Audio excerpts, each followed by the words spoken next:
It was an accident, Dad insisted as I sobbed. But when the waste management company pulled their truck's GAPES data, it showed my stepmother made 3 trips to different dumpsters. The officer's next words made her collapse. "We also found this in her car," Officer Martinez said, holding up an evidence bag containing my mother's sapphire ring, the one that was supposed to be mixed with her ashes, along with detailed internet searches about how to destroy human remains and forging cremation documents. "Ma'am, this wasn't just desecration. This was an elaborate crime. My name is Amber, and 48 hours ago, I thought I'd lost the last physical remnant of my mother forever. What I discovered instead was a web of lies so twisted that even now, sitting in this police station, I can barely comprehend its scope. It started 3 days ago when I came home from my business trip early. I'd been in Seattle closing a major deal, but something, call it intuition, made me catch an earlier flight. Maybe it was because the next day was Mom's birthday. She would have been 58. I let myself into Dad's house quietly, not wanting to wake anyone at 6 a.m. The first thing I noticed was that Mom's urn wasn't on the mantel where it had sat for the past 3 years. My heart dropped. "Dad?" I called out, trying to stay calm. "Where's Mom?" My stepmother Carolyn appeared at the top of the stairs in her silk robe, her face a mask of false concern. "Oh, Amber, you're back early. Your father's at his morning golf game." "Where's Mom's urn, Carolyn?" Something flickered across her face. Was it panic? Before she composed herself. "Oh, honey, there was an accident. I was deep cleaning yesterday and knocked it over. The urn broke and the ashes, they went everywhere. I had to vacuum them up." "You vacuumed my mother?" My voice came out as a shriek. "I tried to save them, but they were mixed with dust and glass. I'm so sorry. I was going to tell you when you got back." "Where are they now?" I demanded, already knowing the answer I dreaded.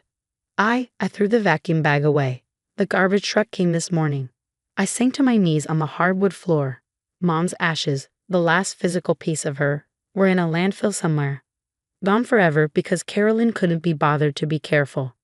That's when Dad walked in, still in his golf clothes. "What's all the shouting about?" Through my tears, I explained. Dad's face went through several expressions before settling on defensive irritation. "It was an accident," he insisted as I sobbed. "Carolyn feels terrible about it. You need to move on already, Amber. Your mother's been gone for 3 years.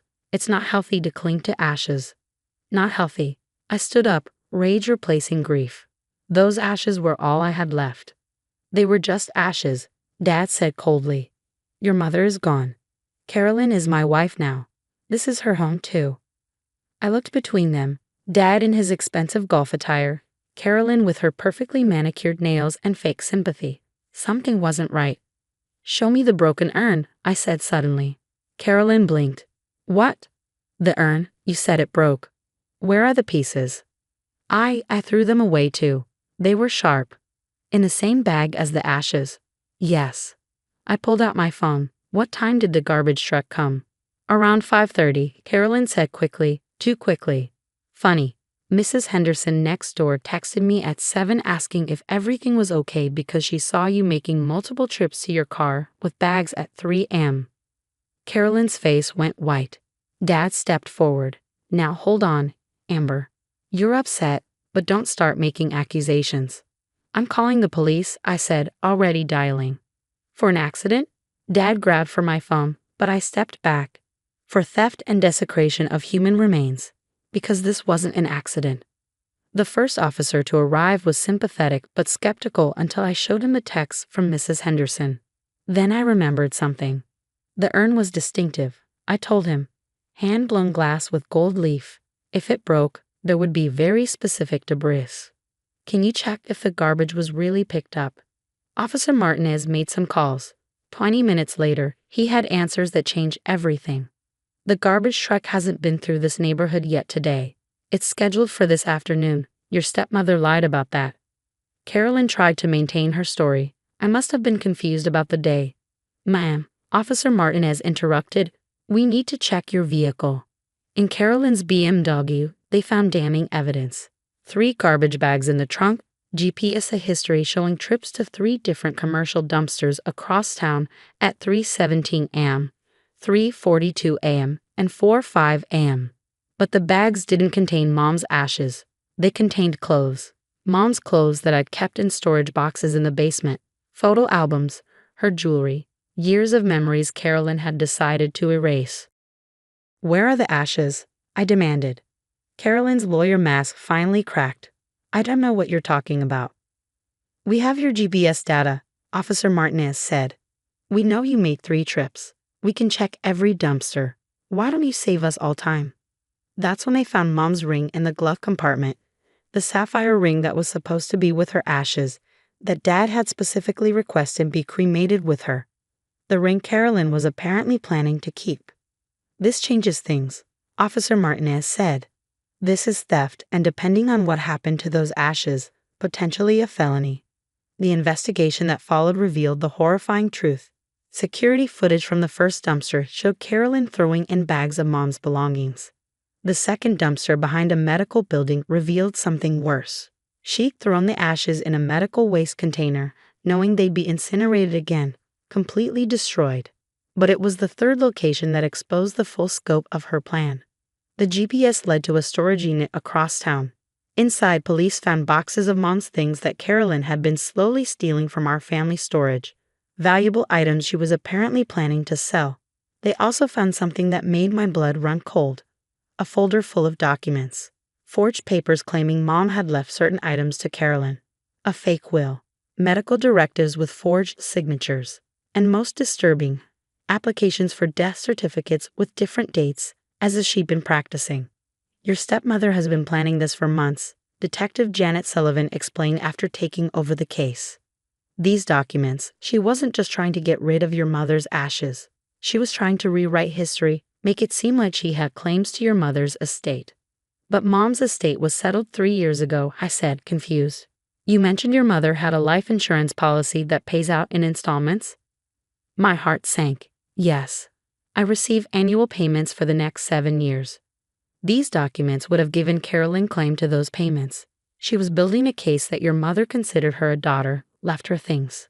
With the physical evidence destroyed, ashes, clothes, photos, it would be harder to dispute. I thought about all the times Carolyn had asked about Mom's insurance, feigning casual interest. The way she'd volunteered to help organize family photos, only for boxes to go missing. Her sudden interest in Mom's jewelry that she claimed Dad had promised her. "She's been systematically erasing my mother," I whispered. Detective Sullivan nodded grimly, while preparing to steal her identity and assets. When they arrested Carolyn, she tried one last manipulation. "Harold," she cried to my father. Tell them how Amber's been unstable since her mother died. How she's obsessed, living in the past." Dad stood there, finally seeing the woman he'd marry for who she really was. The evidence was overwhelming. The GPS data, the security footage, the forged documents, the stolen property. "You told me the ashes were an accident," he said slowly. "You cried about how bad you felt." "I was protecting you," Carolyn screamed as they cuffed her. "From her," she pointed at me. "She's poisoned you against me from the start. Made you feel guilty about moving on." "You threw my wife's ashes in medical waste," Dad said, his voice hollow. "You stole her things. You tried to steal from my daughter." The full truth came out during the investigation. Carolyn had a history, 2 previous marriages where family heirlooms went missing, where important documents were accidentally destroyed. She was a professional predator who targeted widowers, gradually erasing the former wives and enriching herself. She'd studied our family for months before meeting Dad at his grief support group. She knew about Mom's insurance, about the family property Mom had left me, about the valuable jewelry Mom had inherited from her grandmother. Every sympathetic conversation, every offer to help organize, every gentle suggestion that I was too attached to Mom's things, all calculated. But she made one crucial mistake. She underestimated the bonds between neighbors. Mrs. Henderson, who'd known Mom for 20 years, who'd held me when I cried at the funeral, who still brought flowers to Mom's grave every month. She'd been watching. When she saw Carolyn sneaking around at 3 a.m., she knew something was wrong. "Your mother was my dear friend," Mrs. Henderson told me later. "When I saw that woman loading bags in the dark, I knew. I just knew." The ashes were recovered from the medical waste facility just hours before they would have been destroyed forever. Mom's urn hadn't been broken. Carolyn had hidden it in the storage unit, probably planning to sell it. We had a small ceremony to return Mom's ashes to their rightful place, this time in a locked cabinet in my home. Carolyn was charged with grand theft, forgery, fraud, and desecration of human remains. The prosecutor, reviewing her history, pushed for the maximum sentence. This wasn't a crime of passion or a moment of anger, she argued. This was a calculated campaign to erase one woman's existence while stealing her legacy. During the trial, more victims came forward. The widow of her first husband testified about missing war medals that mysteriously appeared in online auctions. The daughter of her second husband spoke about family photos that vanished, inheritance documents that were lost. She doesn't just steal things, one victim said. She steals memories, histories, connections. She tries to make it like the first wife never existed. Carolyn was sentenced to 12 years. As they led her away, she maintained her innocence, claiming we'd all conspired against her because we couldn't accept Dad moving on. Dad and I have a long road ahead. He's in therapy, processing how he enabled Carolyn's abuse, how his grief made him vulnerable to her manipulation.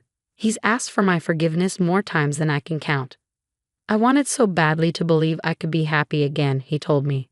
I let that blind me to what she was doing to you, to your mother's memory. Mom would want you to be happy, I assured him. Just, with someone who doesn't try to erase her existence. We've started a new tradition. Every year on Mom's birthday, we go through her photos together, tell stories, remember. The things Carolyn tried to destroy, we celebrate. The memories she tried to steal, we share. I keep Mom's urn in my home now, in a place of honor, but behind locked glass. Her sapphire ring sits beside it, catching the light. Sometimes I talk to her, tell her about the woman who tried to make her disappear. She didn't know you, Mom, I whisper. She didn't know that you're not just in those ashes or those things. You're in my laugh, in my stubborn streak, in the way I make your famous lasagna. You're in every sunrise I watch because you taught me to appreciate beauty. She could throw away ashes, but she could never throw away you. The GPS data that exposed Carolyn's crime has been framed in my office, a strange memento, but a reminder that truth has a way of surfacing. 3 trips to 3 dumpsters, each one logged and tracked, each one a nail in her coffin. Technology caught her. Mrs. Henderson's vigilance exposed her, but it was love, my love for my mother, my refusal to let her be erased, that stopped her.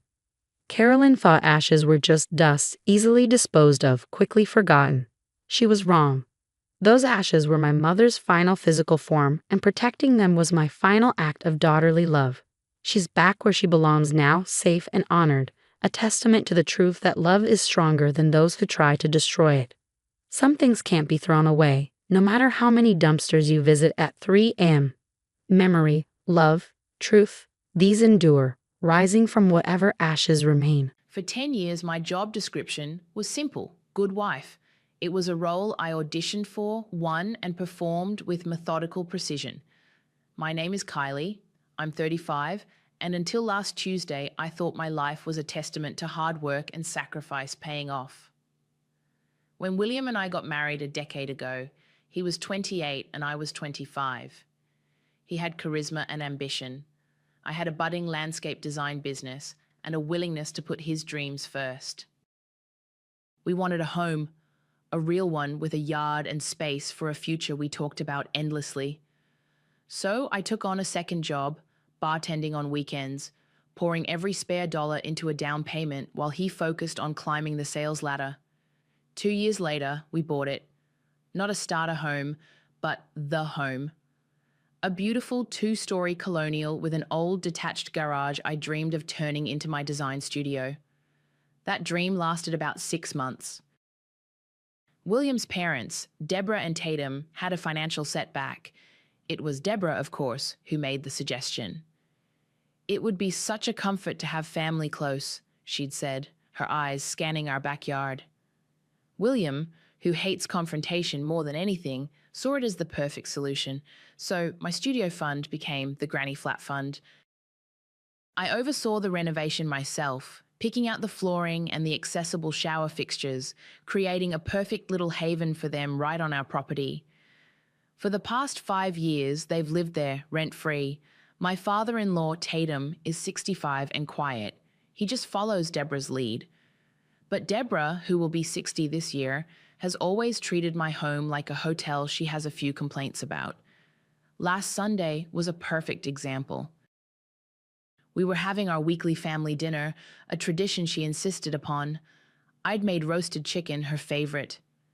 "It's a bit dry, dear," she announced after her first bite, dabbing her lips with a napkin. "You have to be careful not to overcook poultry." I smiled tightly. "I'll keep that in mind, Deborah." She looked me up and down, her gaze lingering on my simple black dress. "Is that new?" "It's a little snug, isn't it?" I felt William's knee brush against mine under the table, a silent plea to let it go. He never defended me, he just managed the fallout. "Mom, tell Kylie about the garden club's trip," he said, smoothly changing the subject. And just like that, I was expected to swallow the criticism and move on. It was the price of peace in our home, my home. The first crack in the foundation appeared on Tuesday. I was gathering laundry when I checked the pockets of William's jeans. Tucked inside was a folded receipt. My blood went cold. It was from Colette's Bistro, a ridiculously expensive French restaurant downtown we'd only been to once for our 5th anniversary. The date on the receipt was from the previous Thursday, the night he'd told me he was working late with a client. The total was over $300. It was a dinner for two, complete with a bottle of champagne. A knot of dread tightened in my stomach all day. I told myself there had to be an explanation. It was a client. It had to be. But the lie felt thin and brittle, even in my own head. That night, I waited.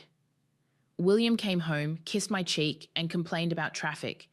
He talked about a deal he was closing, his eyes bright with the thrill of a sale.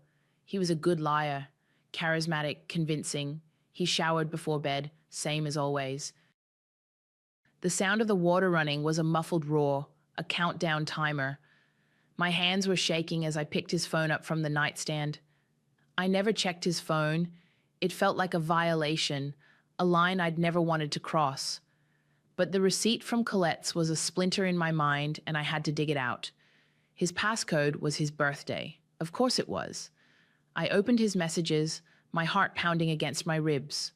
There were texts from his buddies, emails from work, and then I saw it. A thread, just a few lines down, pinned to the top. The contact name wasn't a man's name. It wasn't a client.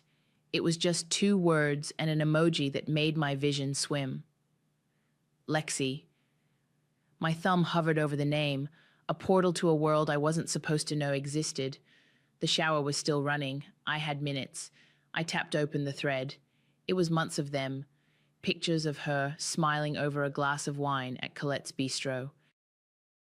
Selfies in her car with captions like, "Thinking of you," inside jokes about his colleagues, complaints about his workload, and love. So much sickening, saccharine love. "Miss your face," he'd sent last week. "Can't wait to have you all to myself," she'd replied. My stomach churned, but the shock was quickly hardening into something cold and sharp. I scrolled up, back, looking for the beginning, and that's when I found it. A group chat. The name was innocuous, weekend plans. The participants were William, Lexi, and Deborah. My breath caught in my throat. I clicked on it. It was a wasteland of my life, narrated by the 3 people I thought were my family. Deborah. "Kylie's making that dry chicken again Sunday. Maybe you two should just go out." Lexi. "Oh, we don't want to be rude. I can handle 1 bad meal for my man." William. "It's not that bad, just bland, like everything else." I scrolled further. There were pictures of Lexi with William's arm around her, sent only to this group. There were discussions about my work schedule, my moods, my choice of paint for the living room. Deborah was the ringleader, encouraging them, validating their affair as if it were a noble cause. "A man needs to be inspired," she'd written 2 weeks ago. "It's not his fault if his wife lets herself go." A single hot tear escaped and slid down my cheek. It felt like acid. I wiped it away furiously. As I read about their plans for a weekend trip to a vineyard, a memory surfaced with such clarity it felt like a physical blow.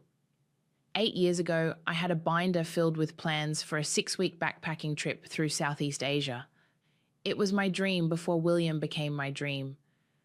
We were saving for the house and he'd sat me down, his expression earnest. "This is our future, Kai. Once we're settled, we can go anywhere. But right now, we need to focus." So I'd canceled my plans, sold my gear, and poured that money into our joint savings account. I'd traded my adventure for his stability, and he'd just given my adventure to someone else. The water shut off. I closed the apps, wiped the screen on my shirt, and placed the phone back on the nightstand exactly as I'd found it. I was lying on my side, facing away from him, when he came out of the bathroom. "You asleep?" he whispered, sliding into bed. I didn't move. "No." He wrapped an arm around me, his hand resting on my stomach. His skin was warm and damp. I had to fight every instinct to recoil. "Tired?" he asked. I waited a beat. "William?" I said, my voice unnervingly steady. "Who is Lexi?" His body went rigid. The silence stretched, thick and suffocating. "What are you talking about?" "I found a receipt from Colette's. I saw your phone." I rolled over to face him. The bedside lamp cast his face in shadows, but I could see the panic in his eyes. He opened his mouth, then closed it. For the first time in 10 years, my charismatic, talkative husband had nothing to say. He finally broke, the words tumbling out in a pathetic rush. It was an old high school thing. She was recently divorced. They just reconnected. It meant nothing. The usual script. I let him finish, my expression unreadable. When he was done, panting slightly from the effort of his lies, he looked at me, searching for a reaction. "It's just, she gets me, Kylie. Like you used to." The blame. The final predictable twist of the knife. I didn't cry. I didn't scream. I just stared at him. "Get out of the bed," I said quietly. "Go sleep on the couch." The next evening was Wednesday, which wasn't a family dinner night, but Deborah called to say she'd made a casserole and was bringing it over. A peace offering, I was sure, orchestrated by William. I played my part, setting the table while he hovered uselessly in the kitchen. Deborah swept in, placing the dish on the counter with a triumphant smile. "I know how tired you must be, dear," she said, her voice dripping with fake sympathy. We ate in near silence. William kept shooting me desperate looks. I ignored him, pushing food around my plate. Finally, Deborah couldn't stand it anymore. She put her fork down with a clatter. "You know, Kylie," she began, her tone condescendingly gentle, "marriage is hard work. Sometimes people drift apart. William is a good man, but he has needs." She looked from me to her son, a proud, knowing smile on her face. "He deserves someone who makes him happy."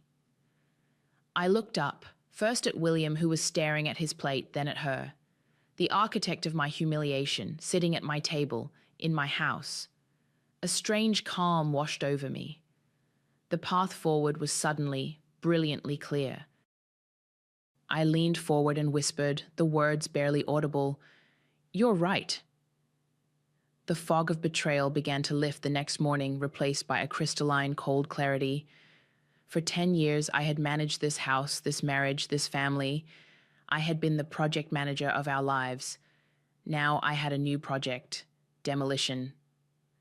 My first call on Thursday morning was to Caleb Patterson. He's a family attorney who has been my friend since college, long before William was in the picture. I met him at his office, a sterile downtown space that felt a million miles away from my carefully curated home. "I need divorce papers," I said, sitting across from his large oak desk. I didn't cry. I didn't even feel the urge to. "And I need an eviction notice."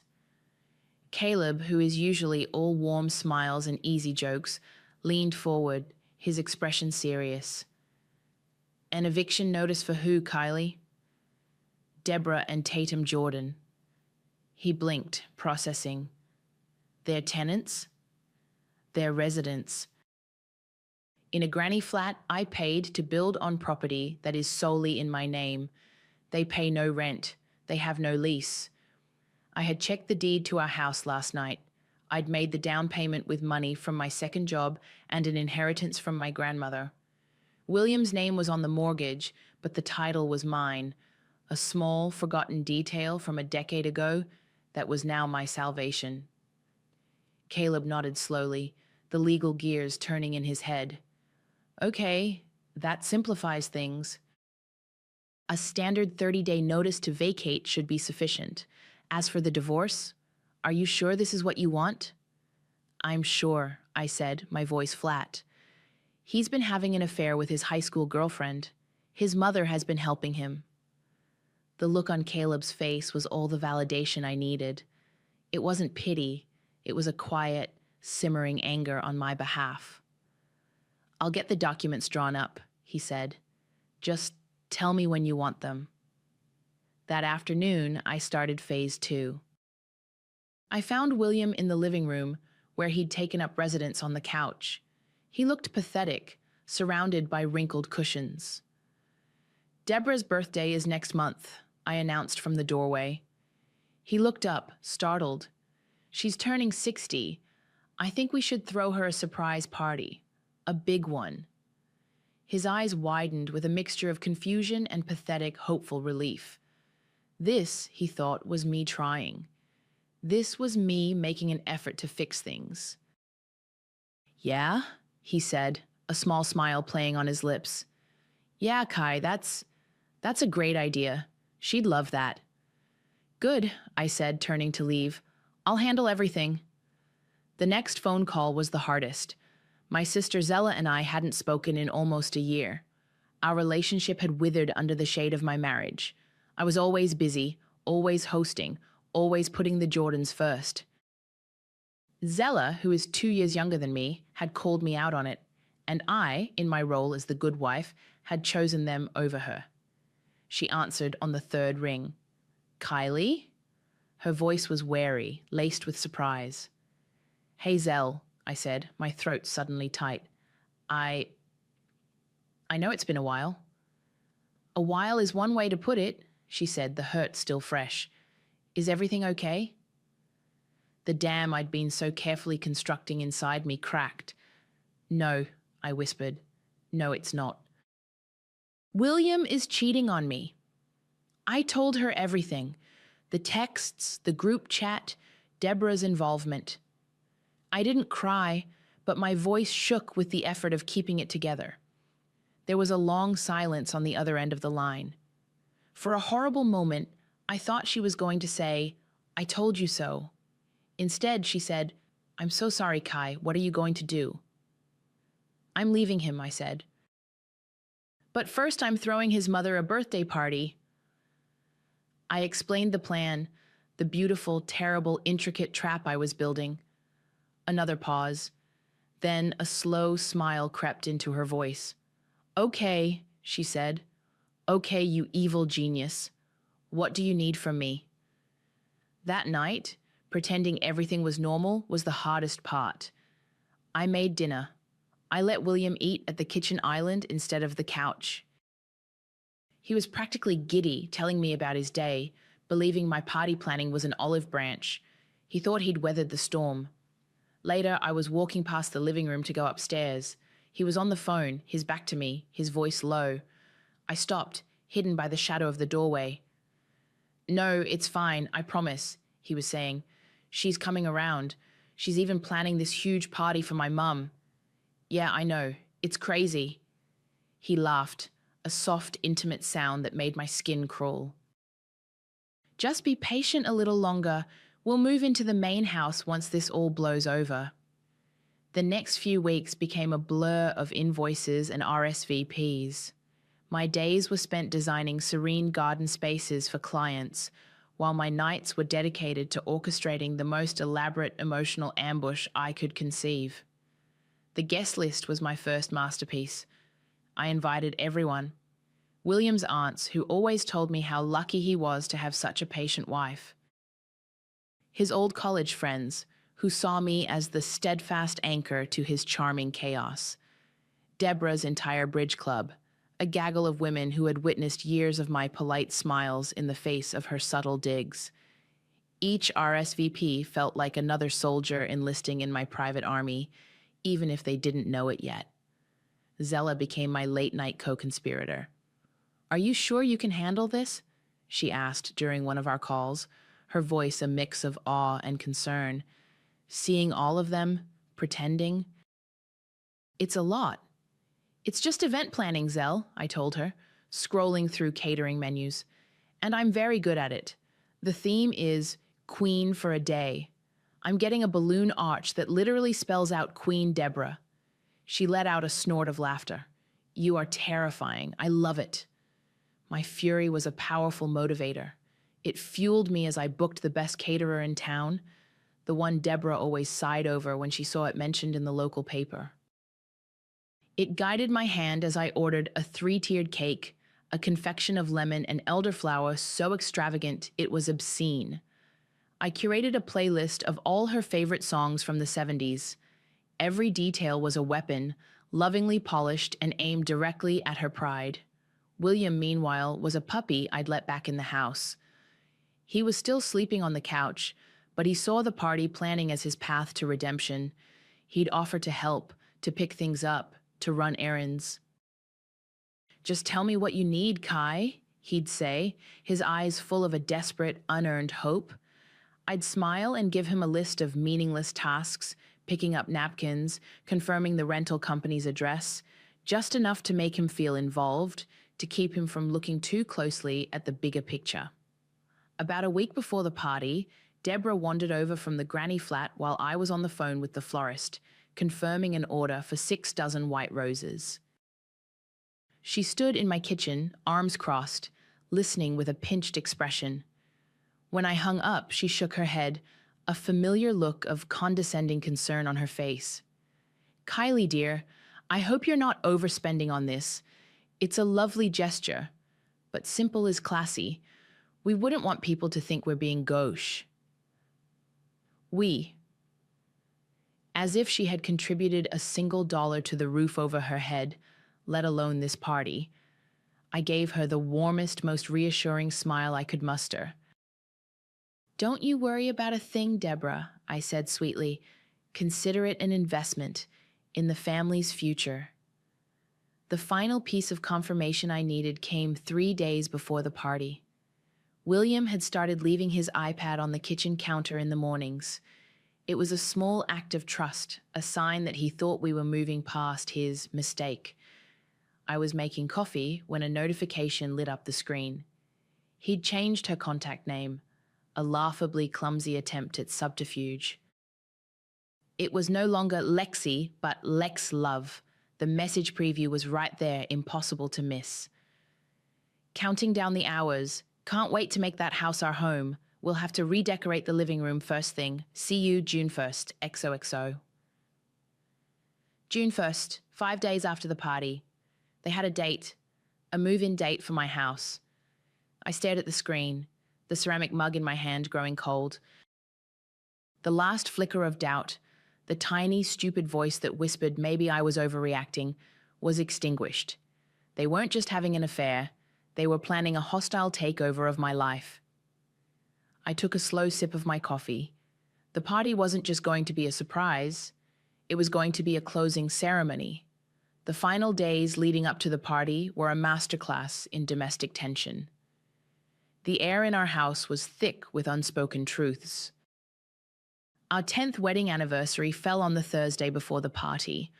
I woke up that morning wondering if he would remember. He didn't. He complained about the lumpy couch cushions, grabbed a protein bar from the pantry, and left for work without so much as a word. I didn't say anything either. Acknowledging it would have felt like begging for scraps. Later that afternoon, Deborah caught me in the hallway. She was holding a paint swatch, a ghastly shade of beige she called champagne wish. I was just thinking, she said, holding it up against my grey wall. This room gets such lovely light, but the color is so dreary. When things settle down, I might hire a decorator, brighten the place up a bit, for my future living space. She said it so casually, as if she were discussing the weather. She was already mentally moving her furniture into my living room. I just smiled. That's an interesting idea, Deborah. We'll have to see. That was the final push I needed. The next morning, I had a security company come out. I told William it was because of a few break-ins in the neighborhood. Just a simple upgrade, I said. A few cameras, a better alarm system. For peace of mind. He barely looked up from his iPad, just grunted his approval. He was too consumed by his own little drama to pay attention to mine. I had them install small, discrete cameras covering the front door, the living room, and the kitchen. I could access the live feed from my phone. I didn't have to wait long. That afternoon, while I was at the office pretending to review a planting schematic, I got a motion alert. I opened the app, my heart hammering. I watched as William unlocked our front door and ushered Lexi inside. She was exactly as I'd imagined from her photos. Bubbly, blonde, and radiating a practiced charm. I watched her run a hand over my marble countertop. I watched her laugh as she kicked off her shoes and curled up on my sofa in the exact spot I always sat. She looked right at home. I saved the footage. My final project was the centerpiece of the party's decor. A massive corkboard I'd titled Deborah's 60 Years of Memories. I spent hours curating it. To any casual observer, it was a loving tribute. There was a photo of William and me on our honeymoon in Italy, smiling into the camera. I remembered that trip clearly. It was the week I realized he expected me to handle all the logistics, from currency exchange to dinner reservations. There was a picture of the whole family on the day we broke ground on the granny flat, my arm slung around a beaming Deborah. She'd complained that morning that my work boots were tracking mud on her precious son's lawn. I included photos of every holiday, every birthday, every forced family gathering where I had smiled and played the good wife, while my mother-in-law catalogued my failures. It was a beautiful, smiling, perfect lie, and I couldn't wait for everyone to see it. The day before the party, the weight of it all finally hit me. I was at my desk, staring blankly at a blueprint, when the composure I'd maintained for weeks just shattered. My vision blurred, and a sob escaped before I could stop it. I quickly ducked my head, hoping no one had noticed. Kylie? I looked up. It was Elliot Kennedy, my co-worker. He's a talented architect, quiet and observant, someone I'd always had a friendly but professional relationship with. He was standing by my desk, his expression etched with concern. Hey, I said, hastily wiping my eyes. Sorry, just a long week. He didn't buy it. He pulled up a chair and sat down, his voice low. It's been more than a week. He paused, looking uncomfortable but determined. Listen, I don't want to overstep, but my brother-in-law is on William's sales team. I've heard things for a while now. I just didn't know how to tell you.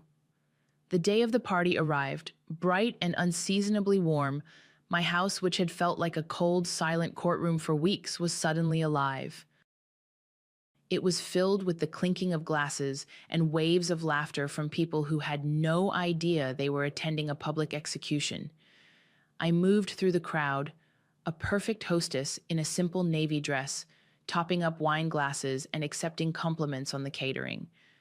I wasn't faking my smile. It was genuine, fueled by an adrenaline so pure it felt like joy. I was glowing from the inside out with the promise of imminent, spectacular justice. Deborah was in her element.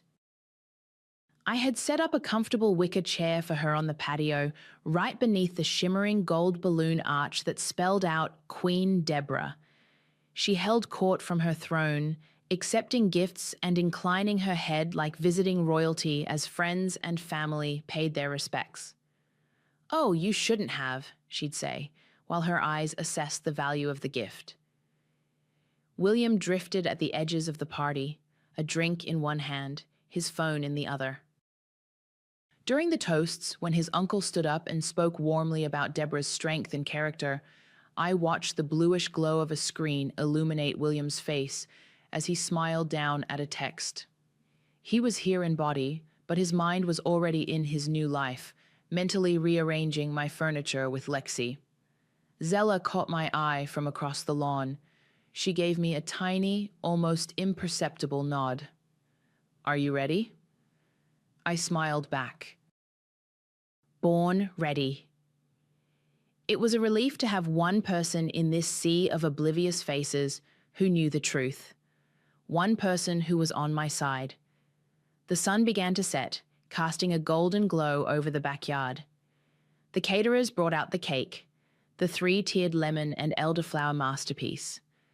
I lit the 60 candles myself, their tiny flames dancing in the twilight. Everyone gathered around, a chorus of off-key voices singing "Happy Birthday" to the woman who had systematically undermined my marriage and my home. She blew out the candles in one triumphant puff to a round of applause. She looked radiant. She looked happy. It was perfect. After the cake was cut and served, I stepped onto the patio and tapped a spoon against my wine glass. The chatter died down. All eyes turned to me. William looked up from his phone, a flicker of annoyance in his eyes at being interrupted. "I just want to say a few words," I began, my voice clear and steady. "Deborah, 60 years is an incredible milestone. You've built a family, a legacy, and as your daughter-in-law for the last 10 years, I've learned so much from you about what family truly means." Deborah preened, placing a hand on her heart. "I wanted to make sure you both had a gift to remember this occasion," I continued, my eyes locking onto William, then his mother. "Something truly special." I walked over to a small table where 2 elegantly wrapped boxes sat. They were identical, wrapped in silver paper with navy blue ribbons. I picked them up and walked toward the guest of honor and her son. The crowd murmured appreciatively. I handed the first box to William. I placed the second in Deborah's lap. They looked at me, then at the gifts, their faces a mixture of surprise and smug satisfaction. They thought this was it, the grand gesture, the final act of forgiveness from the good wife. I stepped back, my smile never wavering. "Go on, open them." As their fingers fumbled with the ribbons, I leaned in, my voice just loud enough for those nearby to hear. "Your lives are about to change." William tore his open first, eager and entitled as always. He lifted the lid and his smile froze, melting into a mask of disbelief. Inside the box, nestled in tissue paper, was a thick stack of legal documents. On top was the petition for dissolution of marriage. My signature was already on it, a crisp, decisive blue scrawl at the bottom. A gasp rippled through the guests closest to him. Deborah, slower and more deliberate, carefully untied her ribbon. She lifted her own set of documents from the box. It was a formal, notarized eviction notice, giving her and Tatum Jordan 30 days to vacate the premises. Her face went slack with shock, the color draining from her cheeks. The paper trembled in her hand. Before either of them could speak, I took the wireless microphone from the small sound system I'd rented. The silence in the backyard was absolute. As I was saying, I began, my voice amplified, calm, and resonant. "I've learned a lot about family. And about happiness." I looked directly at Deborah. "Just last week, you told me that William deserves someone who makes him happy. And I've come to realize that you're absolutely right. He does." I paused, letting the words hang in the air. "And so do I." My gaze shifted to my husband. William has reconnected with his high school sweetheart, Lexi Wallace. For months, they've been enjoying a secret relationship with the full support and encouragement of his mother. A collective intake of breath swept through the crowd. Phones were already starting to emerge, small black rectangles held up to capture the unfolding drama. Someone was live streaming on Instagram. I could see the red icon glowing in the twilight. They've been planning their future together, I continued, my voice unwavering. A future in this house. My house. Just then, as if summoned by a playwright with a flair for the dramatic, a figure appeared at the edge of the patio. It was Lexi. She was dressed for a celebration, holding a brightly wrapped gift, a confused but hopeful smile on her face. She was late, walking directly into the blast radius of the bomb I had just detonated. Her smile faltered as she took in the scene, the stunned, silent crowd, William's ashen face, Deborah's open-mouthed horror. I turned the microphone toward her. Lexi, so glad you could make it. We were just talking about you. I gave her a bright, predatory smile. William is all yours now. Good luck living with him now that he has no house. Lexi froze, her gift-laden hands hovering in midair, the dots connected in her eyes, her expression shifting from confusion to dawning panic. That's when Deborah found her voice. She scrambled to her feet, the eviction notice fluttering to the ground. How dare you? She shrieked, her face contorted with rage. After everything we've done for you, you ungrateful little... Ungrateful? A new voice cut through the tension. It was Zella. She stepped forward, standing beside me, a fierce and protective shield. She bought this house. She built your apartment. She cooked your Sunday dinners and bit her tongue every time you insulted her. The only thing my sister is guilty of is giving this family more than it ever deserved. The crowd erupted in murmurs. People were turning to each other, whispering, the narrative I had so carefully maintained for a decade crumbling in seconds. The photo board of memories on the wall suddenly looked different, each smiling picture now tainted with the bitter truth. Deborah, cornered and exposed, fell back on her last resort, manufactured victimhood. Her voice rose to a hysterical pitch. You can't do this. I'm 60 years old. This is elder abuse. I'll sue you. I'll sue you for everything you have. Deborah's shriek hung in the air long after the first guests started making hasty, awkward exits. The party dissolved in a matter of minutes, a chaotic retreat of averted eyes and whispered apologies.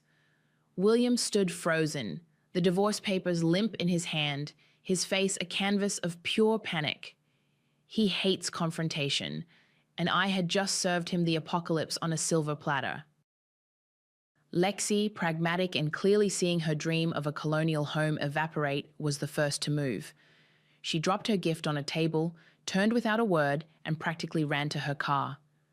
William, jolted into action, stumbled after her, launching into a desperate, low-voiced negotiation. Tatum simply helped his wife, now sobbing hysterically, back to the granny flat. The only person who remained was Zella. She helped me gather discarded plates and glasses in the wreckage of the party, the silence between us comfortable and solid. When the caterers had packed up and driven away, she poured 2 large glasses of wine, and we sat on the steps of the patio, looking out at the quiet, empty yard. So, she said, taking a sip. That was something. I feel light, I admitted. Is that weird? No, she said, bumping her shoulder against mine. It's about time. The legal threat came 2 days later.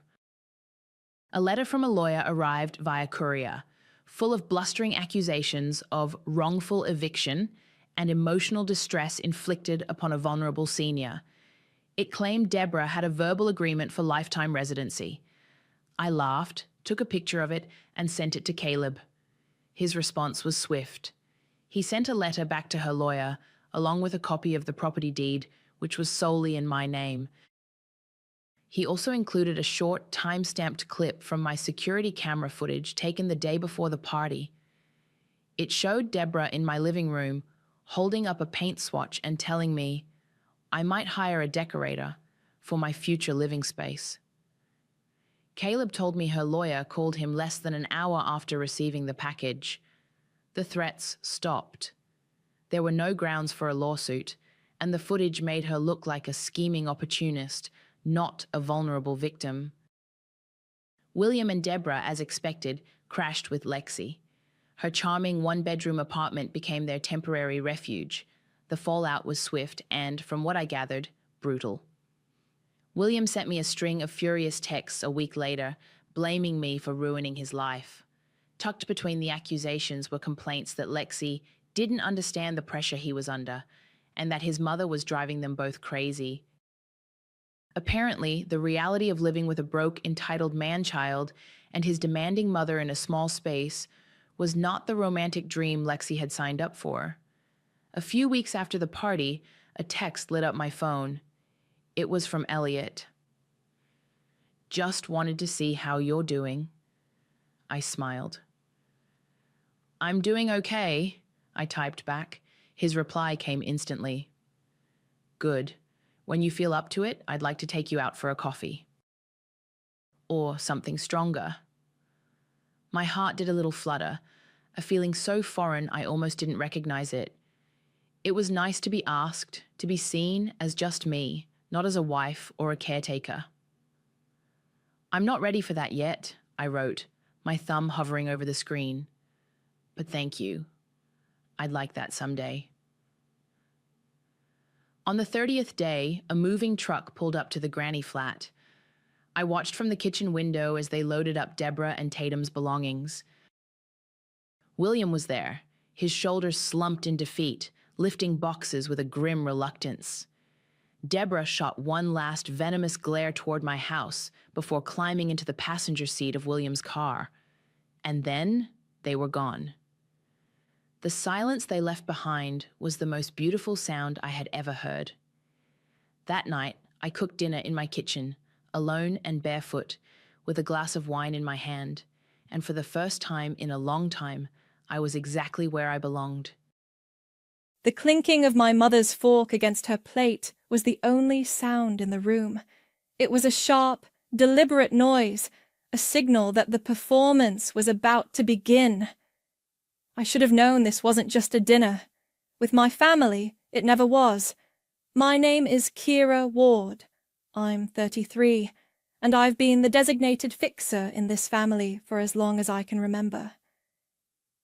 "Juliet was just telling us about the garden at the new house," my mother, Oakley, said, her smile not quite reaching her eyes. She's 58, with a grip on this family that could crush stone. "It has the most wonderful rose bushes, doesn't it, dear?" Juliet, my brother's fiancée, beamed. At 27, she was all wide-eyed optimism and Pinterest boards, completely oblivious to the viper's nest she was marrying into. "Oh, they're divine! I can already picture our summer parties." My brother, Tristan, draped an arm around her. He was 29, the golden child, and wore his entitlement like a designer watch. He caught my eye and gave me a lazy, confident smirk. That smirk meant he was about to get something, and I was about to pay for it. My father, Don, 62 and a master of strategic silence, just nodded along, swirling the wine in his glass. His complicity was his most defining trait. "Well," Oakley began, setting her fork down with theatrical precision, "that brings us to a little family matter. A wonderful opportunity, really. Here we go." I braced myself, my stomach tightening. "Tristan and Juliet have been pre-approved for the mortgage," she announced, as if it were a Nobel Prize. "But the market is so competitive. To secure the house, 18 Holston Lane, a wonderful address, they need to put down a strong offer, $50,000. She let the number hang in the air, a chandelier of expectation. I didn't say anything, just kept cutting my dry chicken.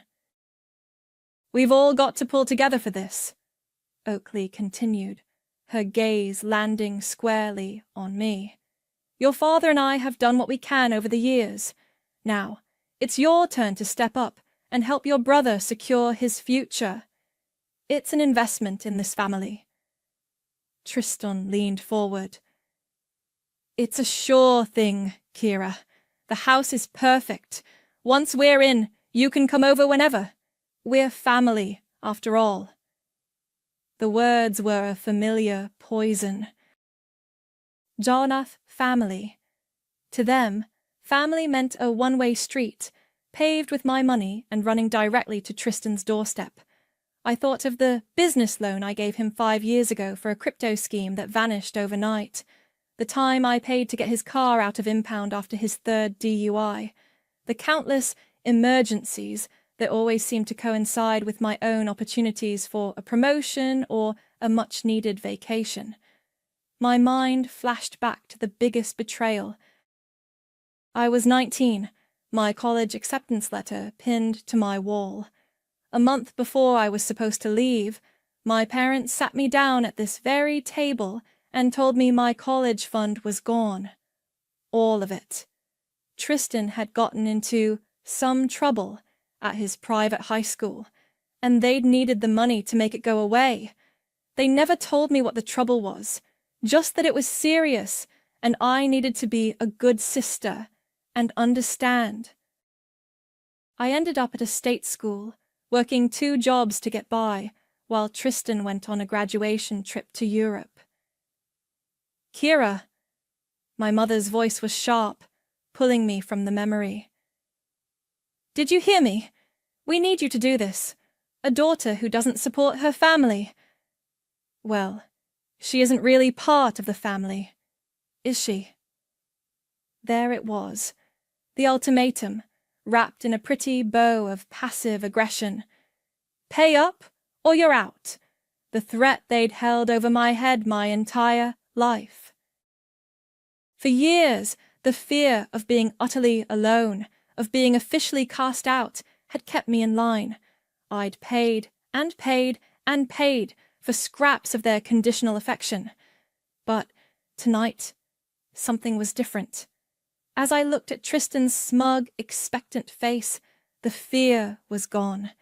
In its place was a cold, quiet clarity. The years of resentment had finally solidified into something hard and useful. I saw the whole pathetic trap for what it was. I took a slow sip of water, letting the silence stretch until it was uncomfortable for everyone but me. I saw a flicker of doubt in my mother's eyes. Good. Then I smiled, a sweet, accommodating smile that I had perfected over decades of practice. I looked right at Tristan, the cherished prince, and then at my mother, the queen. "Okay," I said, my voice soft and agreeable. "Of course I'll pay." The sweet smile stayed on my face all the way out the door. I nodded through the chorus of, "So proud of you, Kira," and "We knew we could count on you," and didn't let it drop until the heavy oak door clicked shut behind me.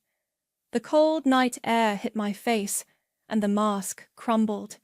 The drive home was a blur of streetlights and a low, humming rage that vibrated through the steering wheel into my hands.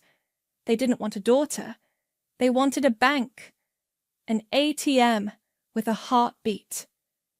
The second I walked into my apartment, I pulled out my phone and dialed. It rang twice before she picked up. "Let me guess."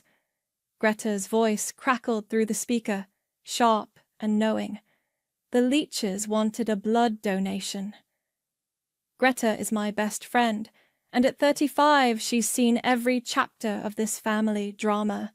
She's the only person who knows the full story. $50,000, I said, my voice flat, for a down payment on a house for Tristan and Juliet. There was a long silence on the other end. Then a string of curses that would make a sailor blush. "You're kidding me! After everything? After the college fund?" That was the closing argument, actually. Oakley mentioned it was my turn to invest in the family. Invest?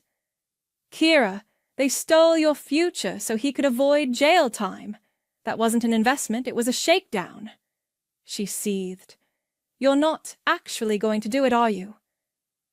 A cold, unfamiliar calm settled over me. "Oh, I'm going to give them exactly what they deserve," I said. "What was the address of that house again?" Oakley mentioned it. 18, Halston Lane, Greta said slowly. "Why?" "Just a thought." After we hung up, I sat on my couch in the dark, the city lights twinkling outside my window. For years I had played their game by their rules. I'd sacrificed, I'd given, I'd shrunk myself to make them comfortable. But they had made a critical mistake tonight. They pushed me past my breaking point, and in doing so, they had set me free.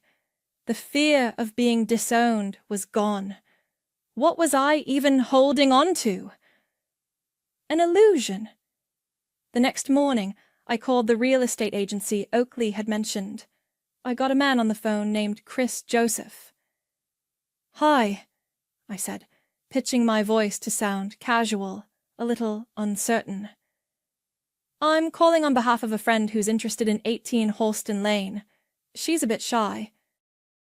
I was just wondering if an offer had been accepted on it yet." There was a pause as he typed. 18 Halston Lane. Nice property. Let's see. We have a lot of interest, and I know one family is getting their financing in order. But no, we do not have a signed offer in hand.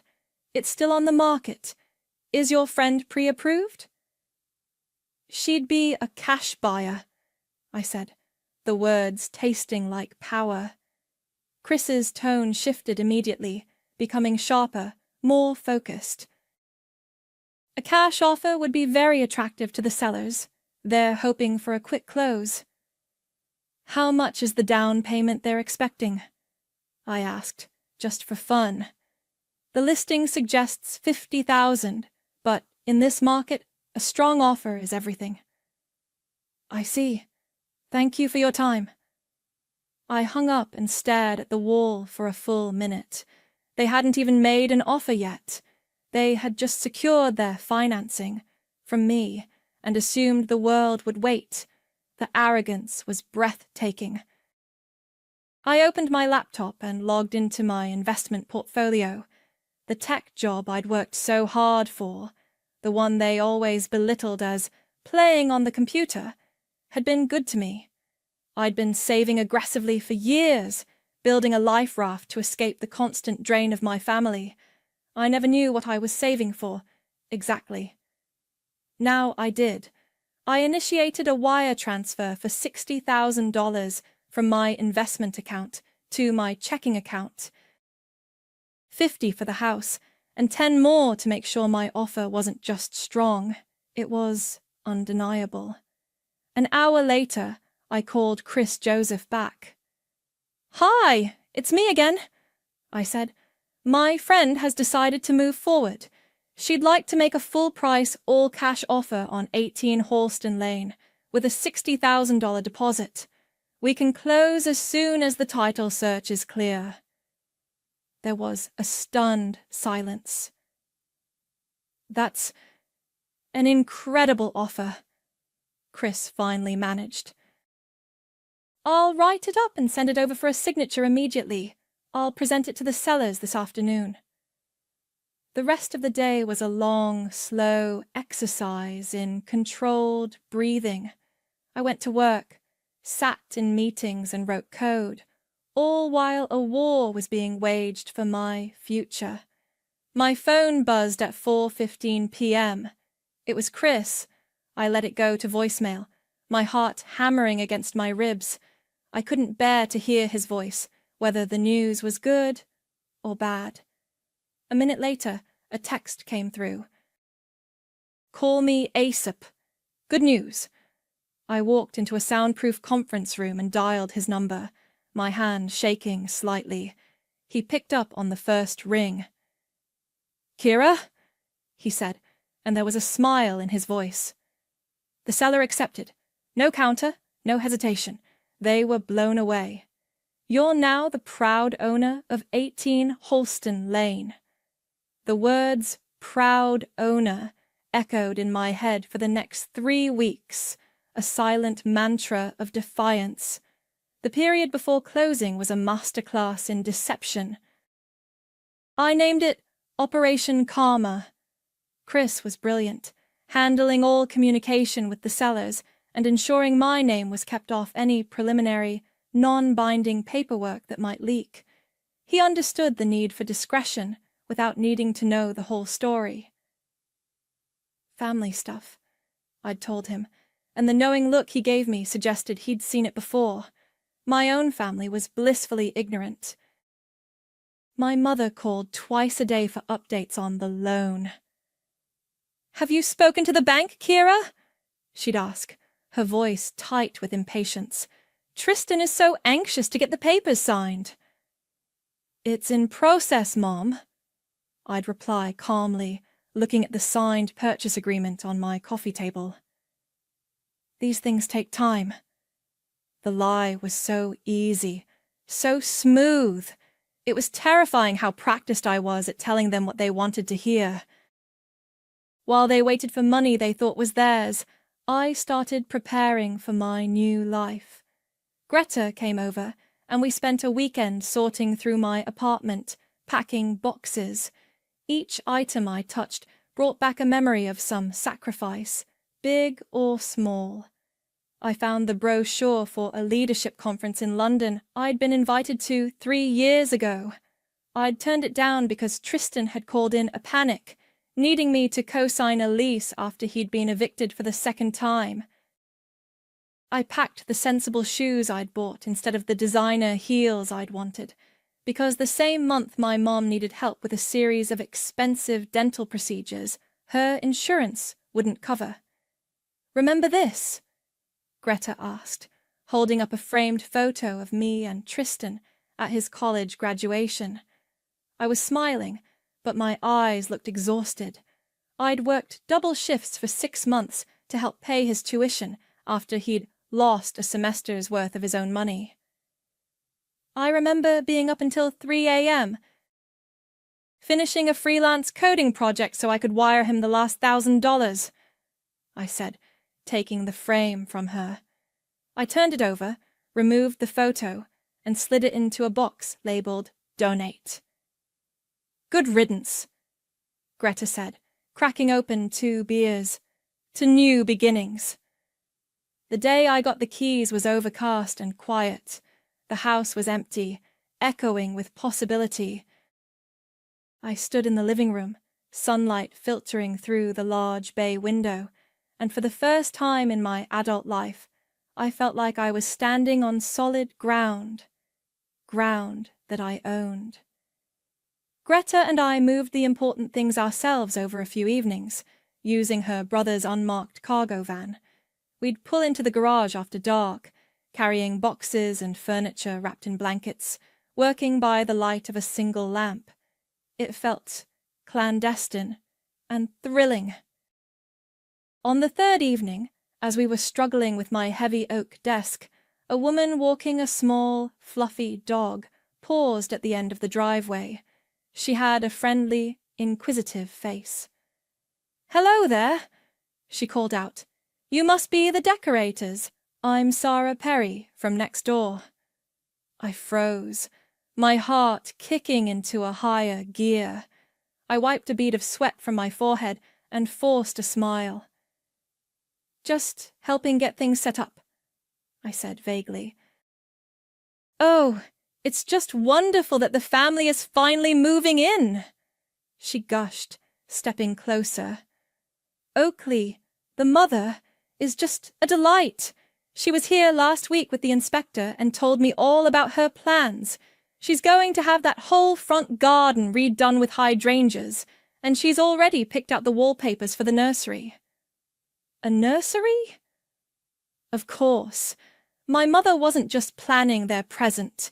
She was micromanaging their future. The sheer audacity of it was almost impressive. Oakley had been walking through my house, a house I was in contract to buy, planning a life for the brother I was supposedly bankrolling.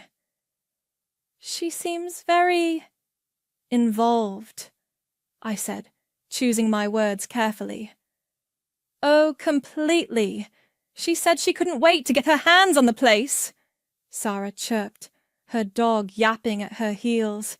She even mentioned that her daughter was handling the finances. So generous. It's just so lovely to see a family that close. The irony was so thick I could have choked on it. I gave her a non-committal smile, my mind racing. They weren't just expecting my money. They were already spending it, decorating with it, building a life on a foundation of my silent sacrifice. The last flicker of doubt I had, the tiny voice that whispered I was being cruel, was extinguished. Well, we should get back to it, I said, patting the desk. Lots to do before the new owners arrive. Sarah nodded enthusiastically. Of course! Tell Oakley I said hello if you see her. She trotted off down the street. Greta looked at me, her eyes wide. The nursery? Did she really say nursery? I just looked at the front door. My front door. And a slow, cold smile spread across my face. I thought of my mother, smugly picking out floral patterns for a room in a house she thought she controlled. They're in for such a surprise, I said. Closing day arrived a week later, bright and clear. The final wire transfer went through without a hitch. The house at 18 Halston Lane was officially, irrevocably mine. I didn't celebrate. Not yet. The final act of the play was still to come. I'd hired a professional moving company for the big items, and I'd paid extra for a custom detail on the side of the truck. At 10 a.m. sharp, the massive vehicle pulled up to the curb, gleaming in the morning sun. In large, elegant script, it read, Kira Ward, 18 Halston Lane. My mother had called the night before, her voice buzzing with excitement. Tristan's realtor scheduled their final walkthrough for tomorrow at 10:30. Can you believe it? It's finally happening. We'll all be there. You should come, Kira. See what your generosity has built. I wouldn't miss it for the world, I'd said. I set up a small table on the porch with a coffee carafe and a stack of ceramic mugs. I was pouring myself a cup when their car, a pristine white SUV, pulled into the driveway. Oakley got out first, dressed in a crisp linen suit, ready to play Lady of the Manor. Tristan and Juliet followed, holding hands and looking every bit the perfect couple. My father trailed behind them, his expression as neutral as ever. They stopped dead at the sight of the moving truck. I saw their eyes scan the lettering, a slow dawning of confusion on their faces. "What's this?" Oakley asked, her perfectly painted smile faltering. "Did the sellers hire movers already? How presumptuous." "Morning," I said cheerfully, taking a sip of my coffee. "Beautiful day for a move, isn't it?" I gestured to the open front door, where two men in overalls were carefully maneuvering my sofa into the living room. Tristan's face, which had been glowing with triumph, was now a mask of bewilderment. "Kira? What are you doing here? And whose stuff is that?" "It's my stuff," I said simply. "Coffee?" Juliet just stared, her manicured hand flying to her mouth. She looked from the truck to the movers to me, her brain clearly short-circuiting. "This isn't funny, Kira," Oakley snapped, her voice losing its sugary coating. "What is the meaning of this? Are you helping the sellers move out? Why is your name on that truck?" I'm not helping them move out, I said, my voice even and calm. I leaned against the porch railing, enjoying the warmth of the sun on my face. I'm moving in. The silence that followed was absolute. It was so quiet I could hear a bird chirping in the oak tree on the lawn. My father was the first to break it.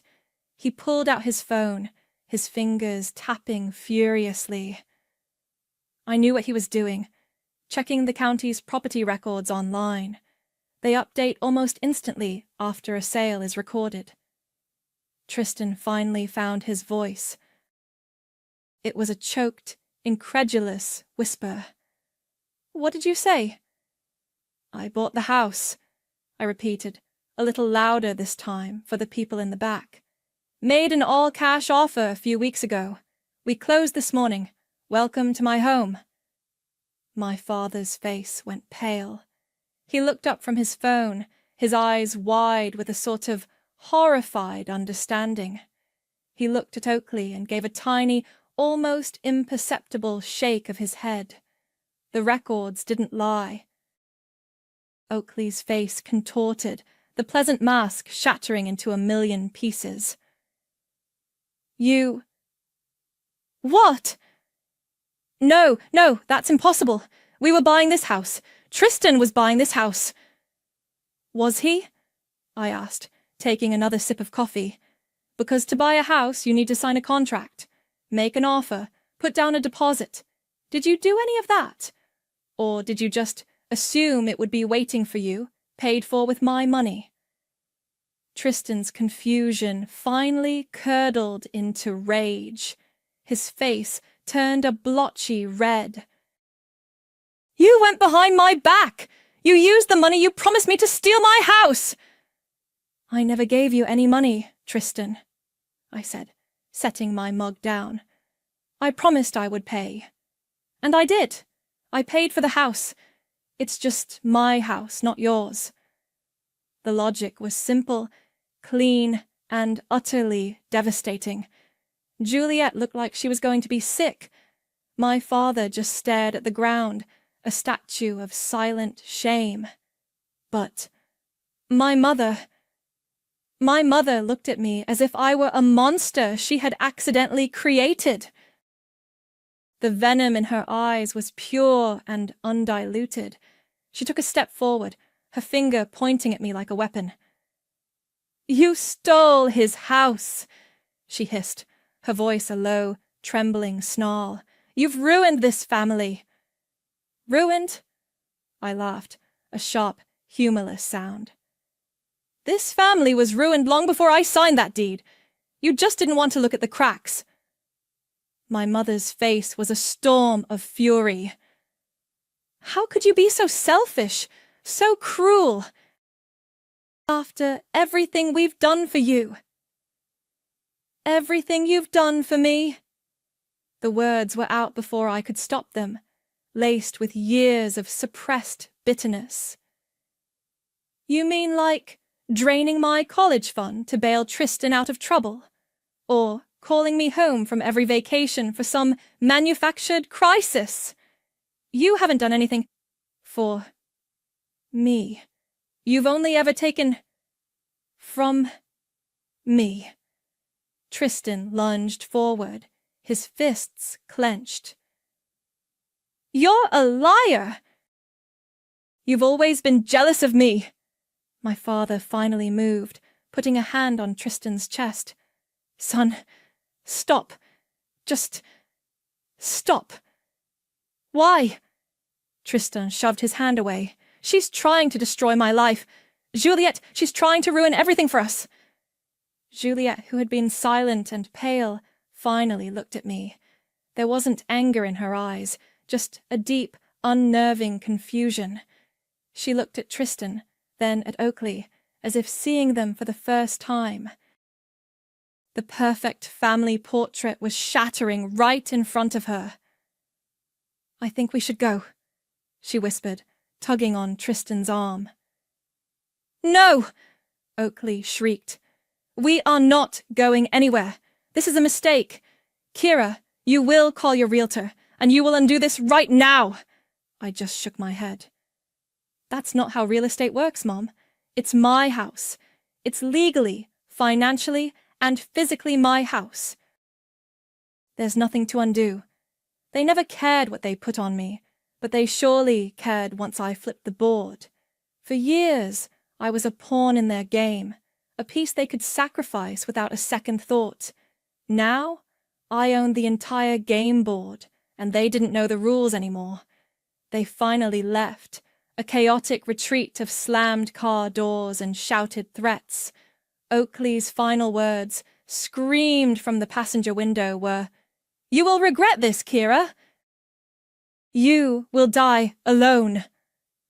I watched them speed away, leaving a trail of scorched earth and shattered illusions. The movers, who had been pretending to be intensely interested in the straps holding my mattress, slowly resumed their work. I took a deep, shaky breath and walked into my empty, echoing, beautiful house. Later that night, after the movers were gone and I was surrounded by boxes, Greta showed up with 2 bottles of champagne and a pizza. "To the Queen in her new castle," she said, raising a plastic cup. We sat on the floor of the living room, the smell of cardboard and pepperoni filling the air. I told her everything, recounting the entire scene on the lawn. "So she actually said you'd die alone?" Greta asked, shaking her head in disbelief.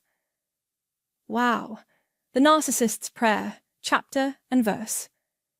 "It was ugly," I admitted, picking at a piece of crust.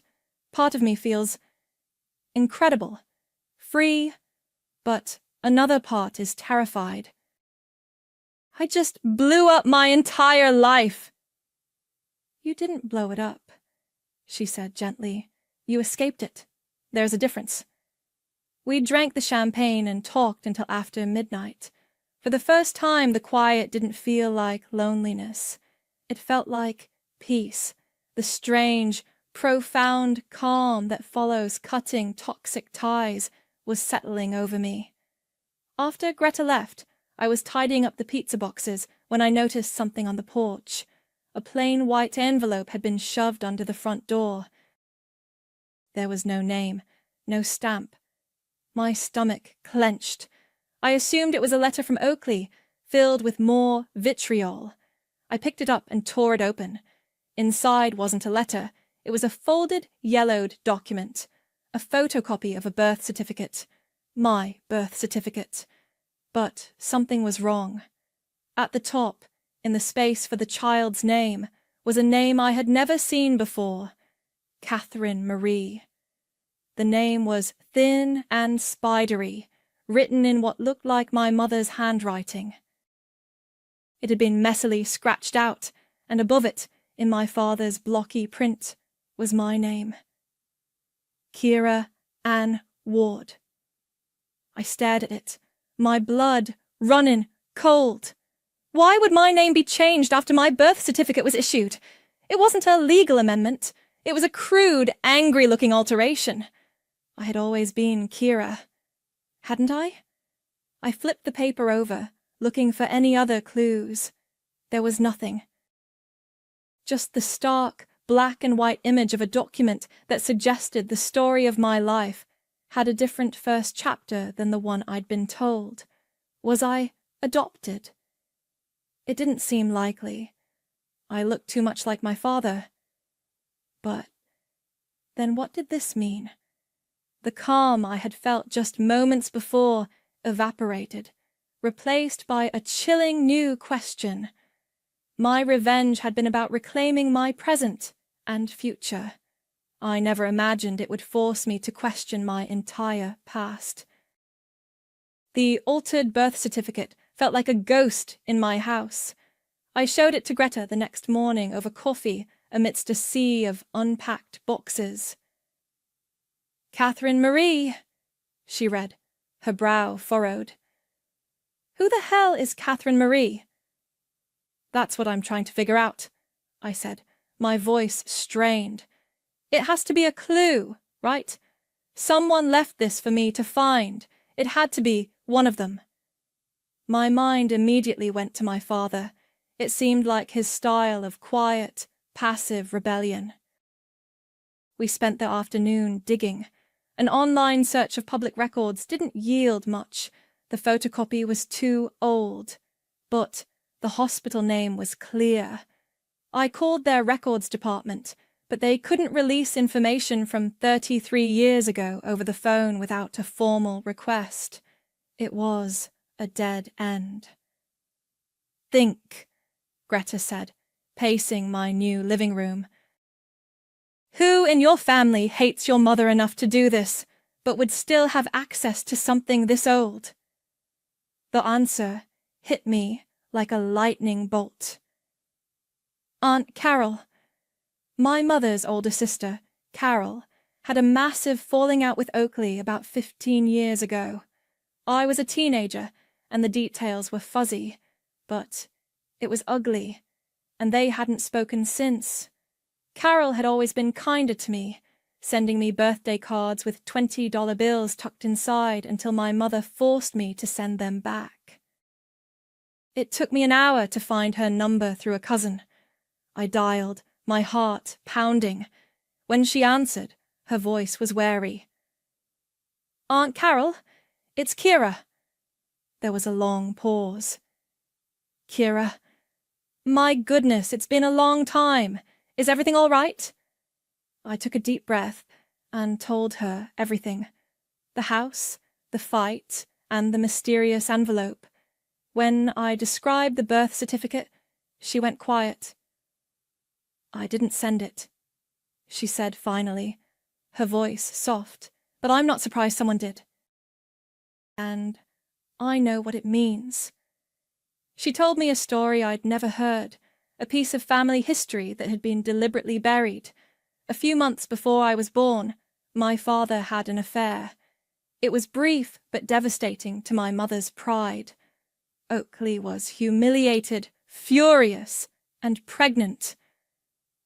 She was going to give you up for adoption, Carol said, her voice heavy with old sadness. She said she couldn't stand to look at a child that reminded her of Don's betrayal. She had the papers drawn up. She'd even named you Catherine Marie, after our grandmother, a name from her side of the family, not his. I sank onto a packing box, the phone pressed hard against my ear. Your father begged her not to, Carol continued. He convinced her to stay, to keep you. But on the day you were born, she was still so angry. She wrote Catherine Marie on the certificate out of pure spite. Your father had to fight with her right there in the hospital to get her to change it. He's the one who scratched it out and wrote Kira. It was his way of claiming you. It all clicked into place. The resentment, the way I was always held at arm's length, the constant need for me to prove my worth, to pay for my place in the family. I wasn't just a daughter. I was a living monument to my father's greatest sin and my mother's deepest humiliation. My entire life, I had been punished for a crime I didn't even know he had committed. While I was reeling from this revelation, Tristan launched his own offensive. He started posting vague, dramatic statuses on social media. Some people will do anything to tear a family apart. So betrayed by those who are supposed to love you most. He was painting himself as the victim, me as the heartless monster who had destroyed his happiness. Friends and distant relatives started sending me concerned messages. The smear campaign was predictable, but the next attack was not. I got a call from Chris, my realtor. Kira, I'm glad I caught you, he said, his tone serious. I got a strange call from the county clerk's office. Someone tried to file a quitclaim deed on your property, attempting to transfer the title from your name to Tristan Ward's. My blood ran cold. What? How is that possible? It's not without your signature, which they obviously didn't have. It looks like they forged it. Badly. The clerk noticed the notary stamp was fake and that the signature didn't match your closing documents. He flagged it and called me immediately. Don't worry, it was rejected, and I've already spoken to a lawyer. We have it handled. But, Kira, this is serious. Forgery and fraudulent filing are felonies. They had tried to steal my house, not with guilt and manipulation, but with a forged legal document. The sheer criminal audacity of it took my breath away. They had crossed a line from which there was no return. The rage that filled me was clean and sharp. I pulled out my phone and sent a single text message to my mother. Stop it. Stop the social media posts. Stop the fake legal documents. If you don't stop, I will tell Juliet about the real reason Tristan had to leave college early. I didn't have to elaborate. Oakley would know exactly what I meant. The trouble they'd used my college fund to cover up wasn't just a youthful indiscretion. It was something dark, something Juliet's perfect, image-obsessed world would never survive. The checkmate was mine. The social media posts stopped.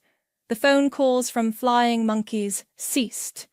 My text message had been a silent, digital bomb, and the resulting silence was deafening. I knew they'd received it. I also knew they were panicking. 2 days later, my doorbell rang. I looked through the peephole and was surprised to see Juliet standing on my porch, alone. She looked smaller than I remembered, her usual bright confidence replaced by a nervous energy. She clutched her purse with both hands. I opened the door. "Can we talk?" she asked, her voice barely a whisper. I stepped aside and let her in. My house was still a mess of boxes, but the living room furniture was arranged. She perched on the edge of my new sofa, looking completely out of place. "I don't know what's going on," she began, twisting a ring on her finger.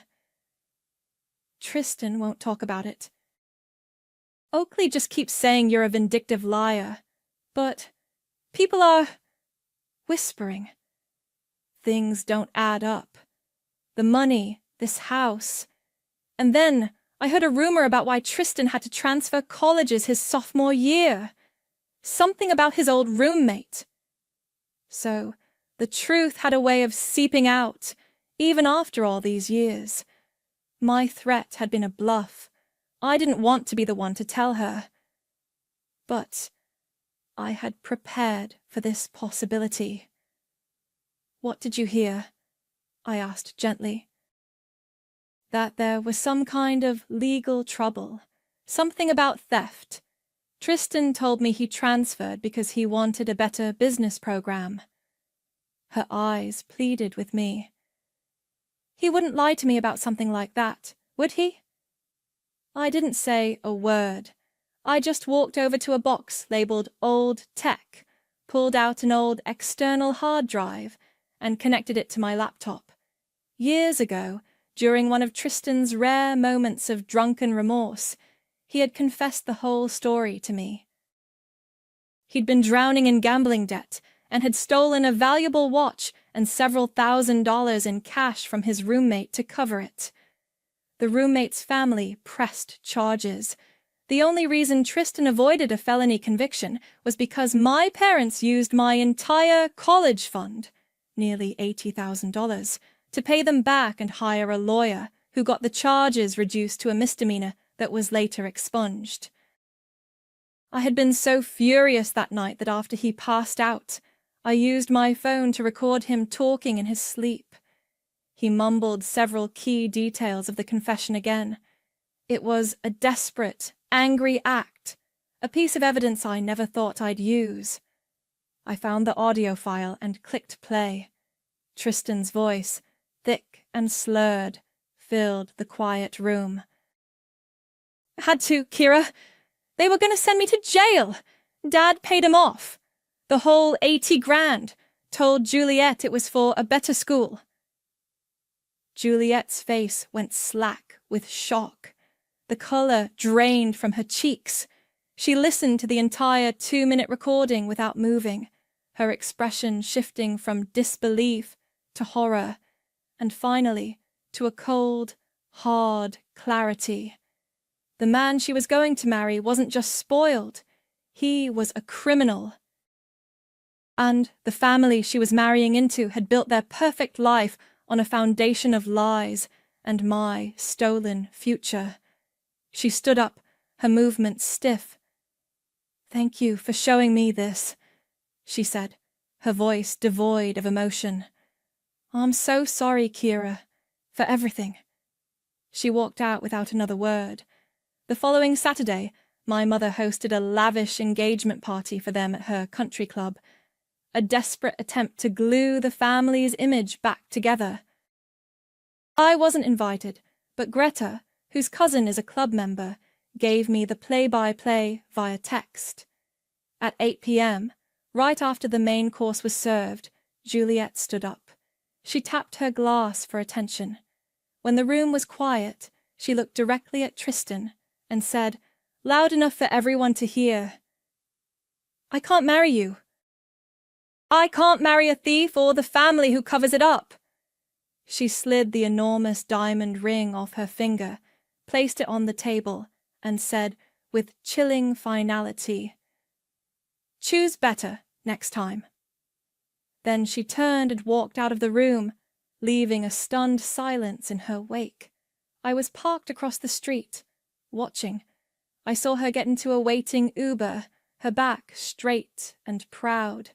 A few minutes later, the guests began to trickle out, their faces a mixture of shock and delicious gossip.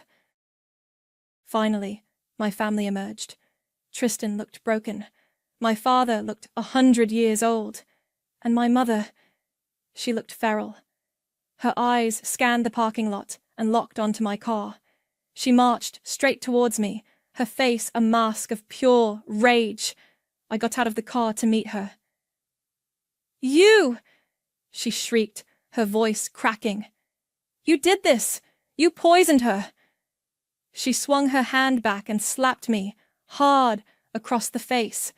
The sting was sharp, but for the first time in my life I didn't flinch. When she raised her hand to hit me again, I caught her wrist. My grip was firm, unyielding. Her eyes widened in shock. The meek, compliant daughter was gone. "You will not touch me again," I said, my voice low and steady. "Ever." I let go of her wrist, and she stumbled back. "You may have made me," I said, the words tasting of freedom, "but you will never break me again."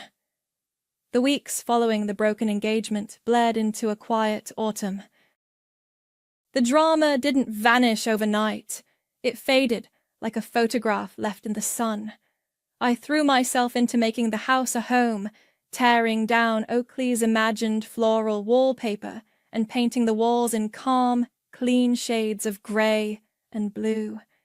Each nail I hammered, each box I unpacked, felt like an act of reclaiming my own life. My sanctuary on Holston Lane was slowly taking shape. Greta came over for brunch one crisp Sunday morning. We sat on the back patio, sipping mimosas and watching the leaves fall. "You seem lighter," she observed, topping off my glass. "I am," I said, and I was surprised by how true it was. "It's quiet. Sometimes it's lonely, but it's a clean kind of lonely. It's not that heavy, suffocating silence I used to feel when I was in a room with them." She told me she'd heard through the grapevine that my father had been hospitalized a few weeks after the party. "A mild heart attack," the doctors said. Stress-related. He was home now and recovering, but the news landed with a dull thud in my chest. A younger version of me would have rushed to his side, ready to smooth things over, to manage the crisis. I considered it for a moment, the old habits of a lifetime dying hard. But I didn't go. I couldn't. I had mourned the loss of my parents years ago. The only thing that had changed was that I'd finally held the funeral. A few days later, a small, elegant card arrived in my mailbox. The return address was a chic downtown apartment I didn't recognize. It was from Juliet. Inside, her handwriting was clear and strong. Kira, I can't thank you enough. You didn't just save me from a bad marriage. You saved me from a life that wasn't mine. You saved me, too. I hope you found your peace. I placed the note on my mantelpiece. It was a reminder that my actions hadn't just been about destruction. They had been about liberation, and not just for me. My boss, Bodhi, called me into his office one afternoon. I felt a familiar pang of anxiety, conditioned to expect bad news. Instead, he told me the project I'd been leading had just secured a major new client for the company. Your work has been exceptional, Kira, he said, sliding an envelope across his desk, especially considering, well, I know you've had a lot going on personally. The board approved a significant bonus for you. You've earned it. I walked out of his office in a daze, the check in my hand more than making up for the extra $10,000 I'd put down on the house. It felt like the universe was finally balancing the scales. The promotion I'd missed because of Tristan's emergencies had come back to me in another form. Life settled into a new rhythm. I hosted a housewarming party. I reconnected with old friends I'd let drift away. I started dating a little. I was building a life from scratch, on my own terms, on my own foundation. The revenge hadn't magically healed the wounds of my childhood. Nothing could do that. But it had cauterized them. It stopped the bleeding. It gave me back my future. One evening I was sitting by the new fire pit in my backyard. The one Sarah Perry from next door had complimented me on earlier. The flames danced, casting long shadows across the lawn. I heard the mail slot click. I went to the front door and found a thick, official-looking envelope on the floor. It was from a law firm. Inside was a formal notice. Tristan was suing me for infliction of emotional distress and the recovery of the $50,000 gift he claimed I had promised him. I read the legal jargon, the outrageous claims, the pathetic attempt to claw back some semblance of power. A year ago, this letter would have sent me into a spiral of panic and fear. It would have worked. But tonight, I just looked at it. I thought of the stolen college fund, the forged deed, the years of manipulation. I thought of the quiet peace of my home and the life I was building here, brick by brick. I walked back out to the fire pit, the letter still in my hand. I laughed. It was a real, genuine laugh, bubbling up from a place of pure, unadulterated freedom. I folded the papers, held them to the edge of the flames, and watched as the corners blackened and curled. The words of their final desperate attack turned to ash and floated away into the dark night sky. I went back inside, poured myself a glass of very good whiskey, and sat by the window, looking out at the home I had fought for. The war was over. I had won. You know the kind of party I'm talking about, the ones with tiny, unidentifiable appetizers, champagne that costs more than my first car, and a thick, suffocating layer of polite smiles. This one was for my parents, Kerry and Reese, and their 40th wedding anniversary. 40 years of what? I wasn't exactly sure. Tolerating each other in a large, quiet house, maybe. My name is Catherine Valdez. I'm 36 years old, and for the last 15 of those, my primary job has been to be the perfect accessory for my husband, Abraham Mitchell. At 38, He's the CEO of a tech company his father built, and he wears his success like a second skin. Tailored, expensive, and a little too tight in the shoulders. I was circulating, nodding at my father's golf buddies and deflecting my mother's passive-aggressive comments about my dress, when I saw it. Abraham's phone, left carelessly on a marble side table. It lit up with a text. The name on the screen was Paige Young, his 31-year-old executive assistant. The message preview was short and brutal. Can't stop thinking about earlier. Meet me upstairs? Same room. My blood went cold. It wasn't a shock, not really. It was more like the final, heavy puzzle piece clicking into place. The late nights at the office, the faint scent of a perfume that wasn't mine on his shirts, the way he'd started looking right through me. Earlier was probably this afternoon.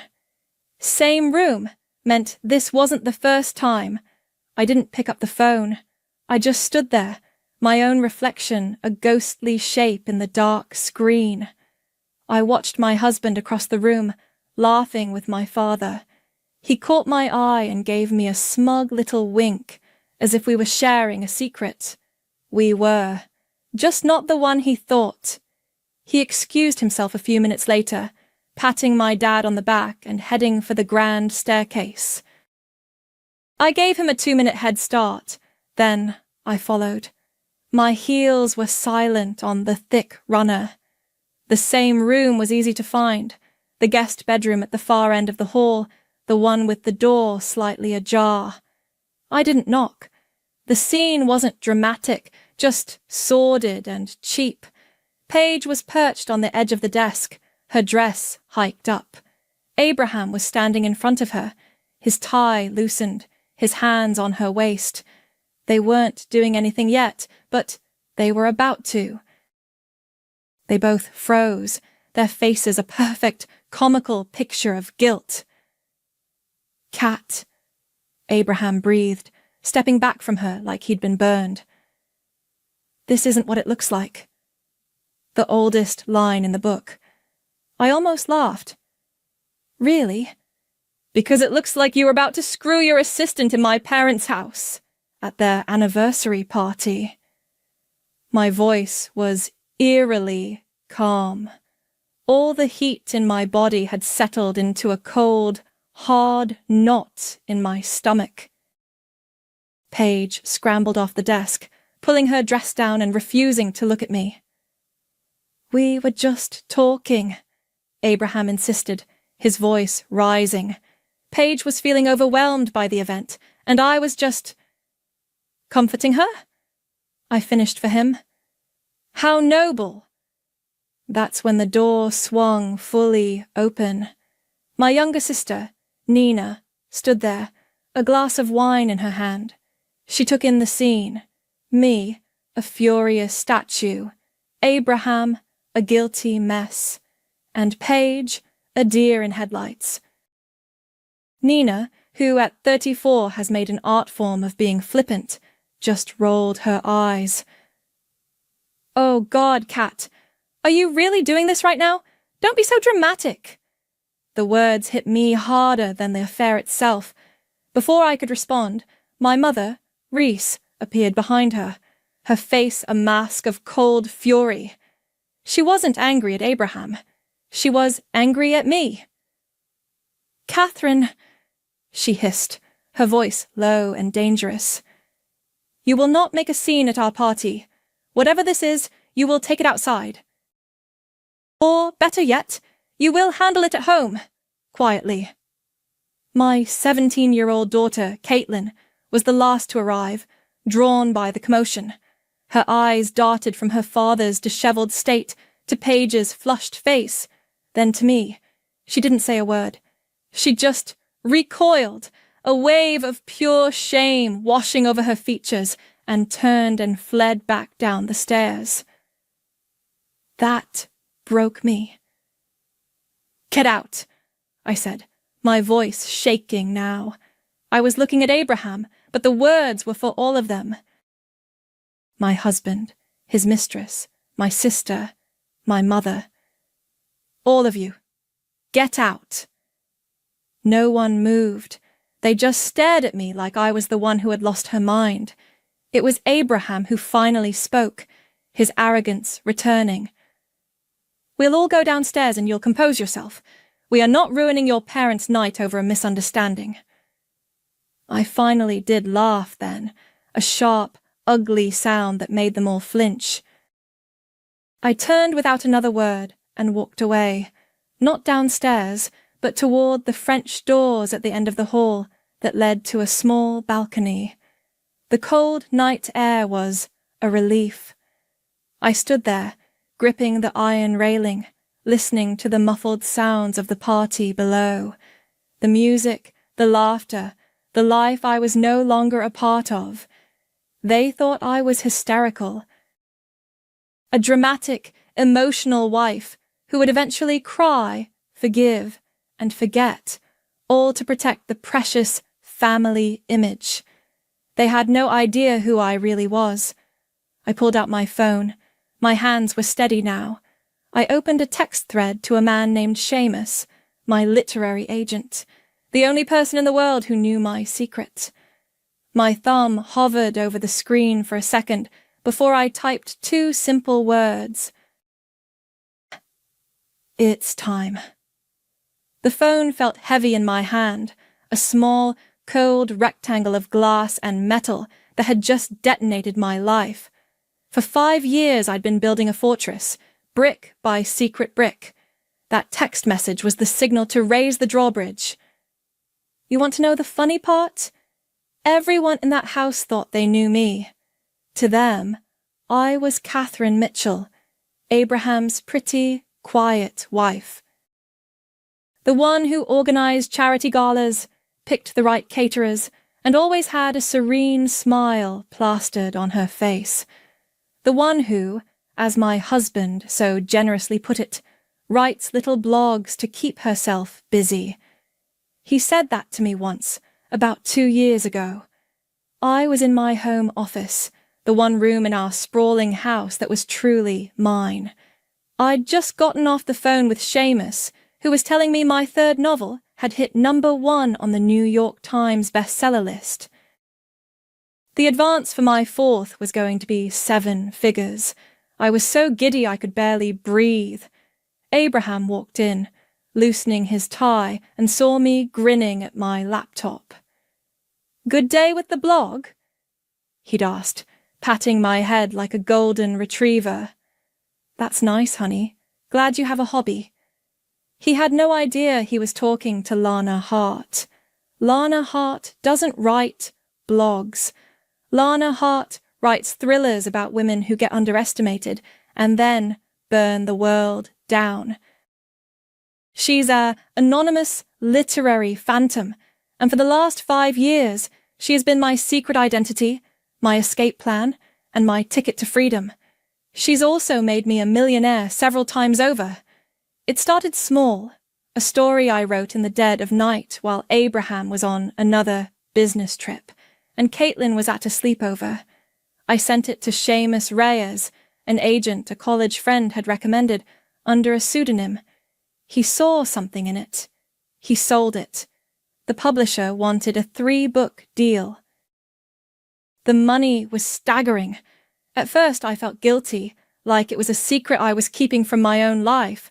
But the more Abraham dismissed me, the more my mother criticized my parenting, the more my sister acted like I'd won a lottery I didn't deserve, the less guilty I felt.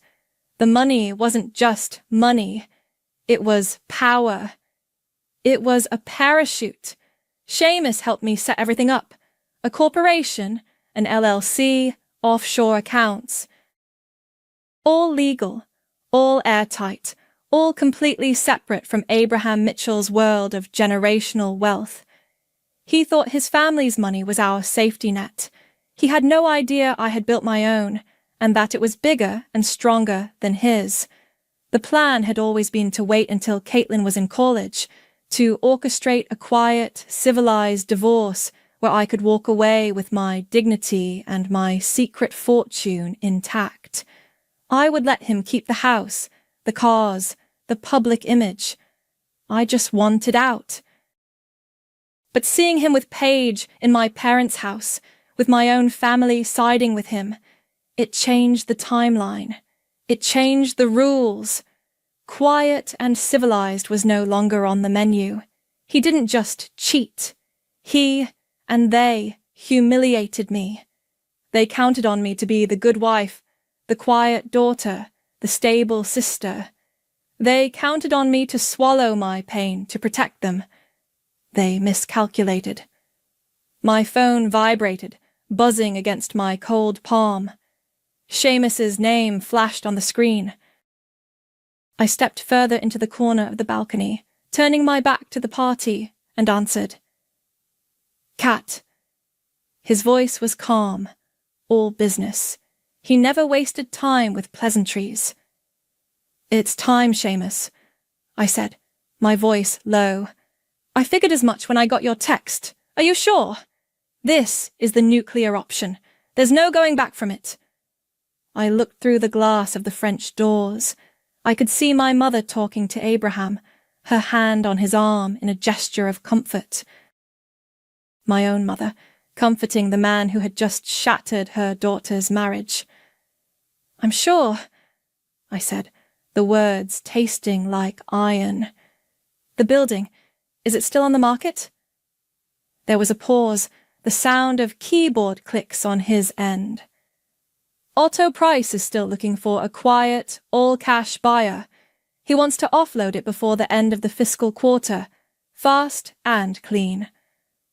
Otto Price. Abraham's father. The man who owned the beautiful pre-war apartment building where my parents and my sister lived in blissful, rent-stabilized comfort.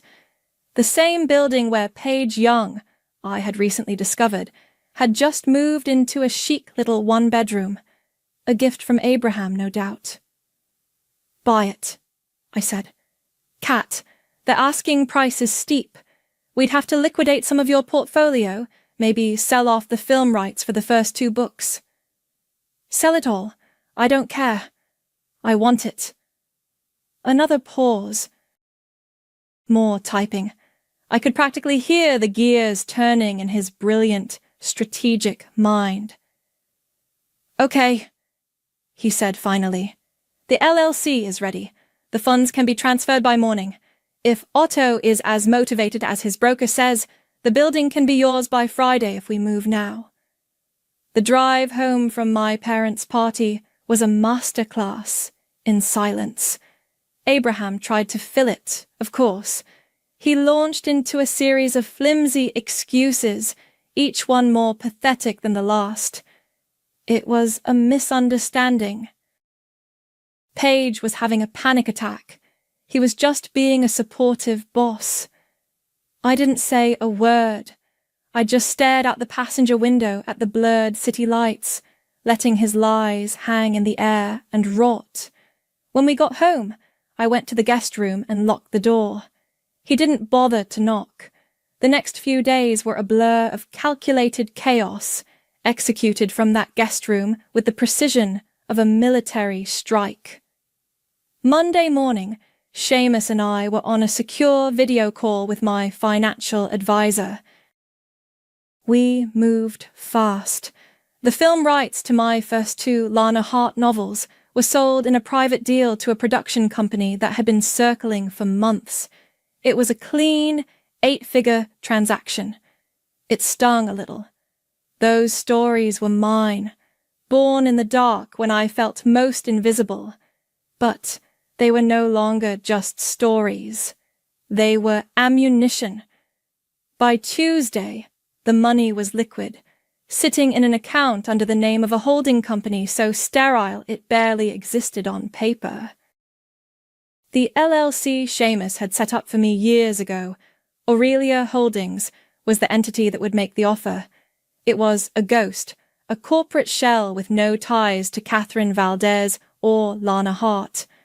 On Wednesday, the offer was submitted. All cash, No contingencies.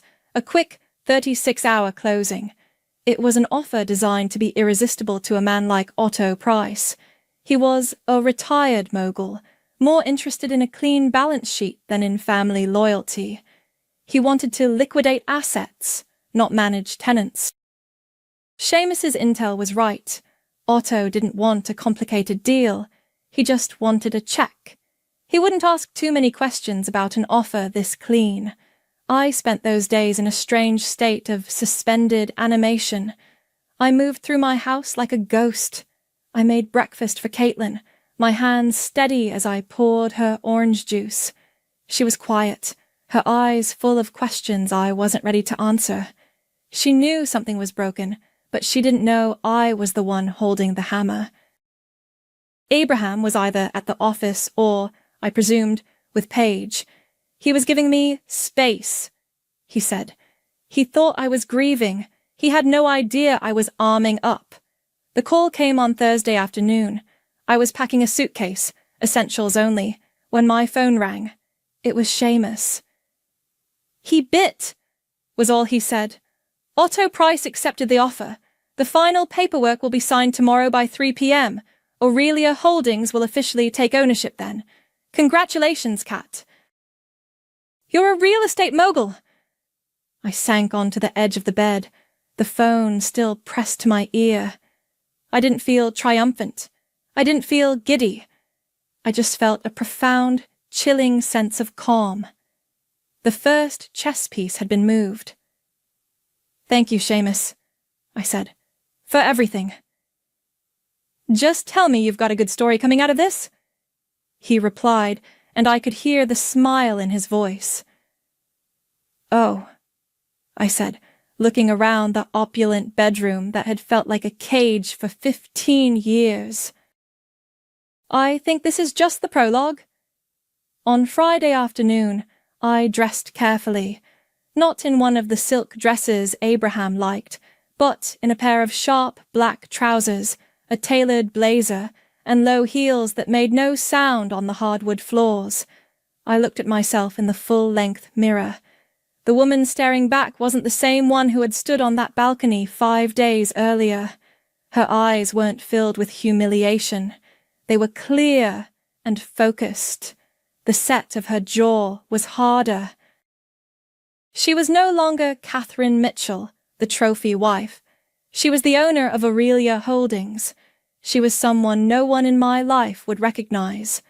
I left my wedding ring on the nightstand, next to a simple note for Abraham. I've gone to a hotel for a few days. I'll call you when I'm ready to talk. Another lie to buy me more time. Then I drove. Not to a hotel, but to my new building. I parked a block away and walked, the keys to the penthouse suite heavy in my pocket. The building was a handsome brick and limestone affair, a relic of old New York elegance. I walked through the lobby, nodding politely at the doorman, who just saw another well-dressed woman. I took the elevator up to the 8th floor. The doors opened onto a quiet, carpeted hallway. I walked down the hall and stopped. Apartment 8B.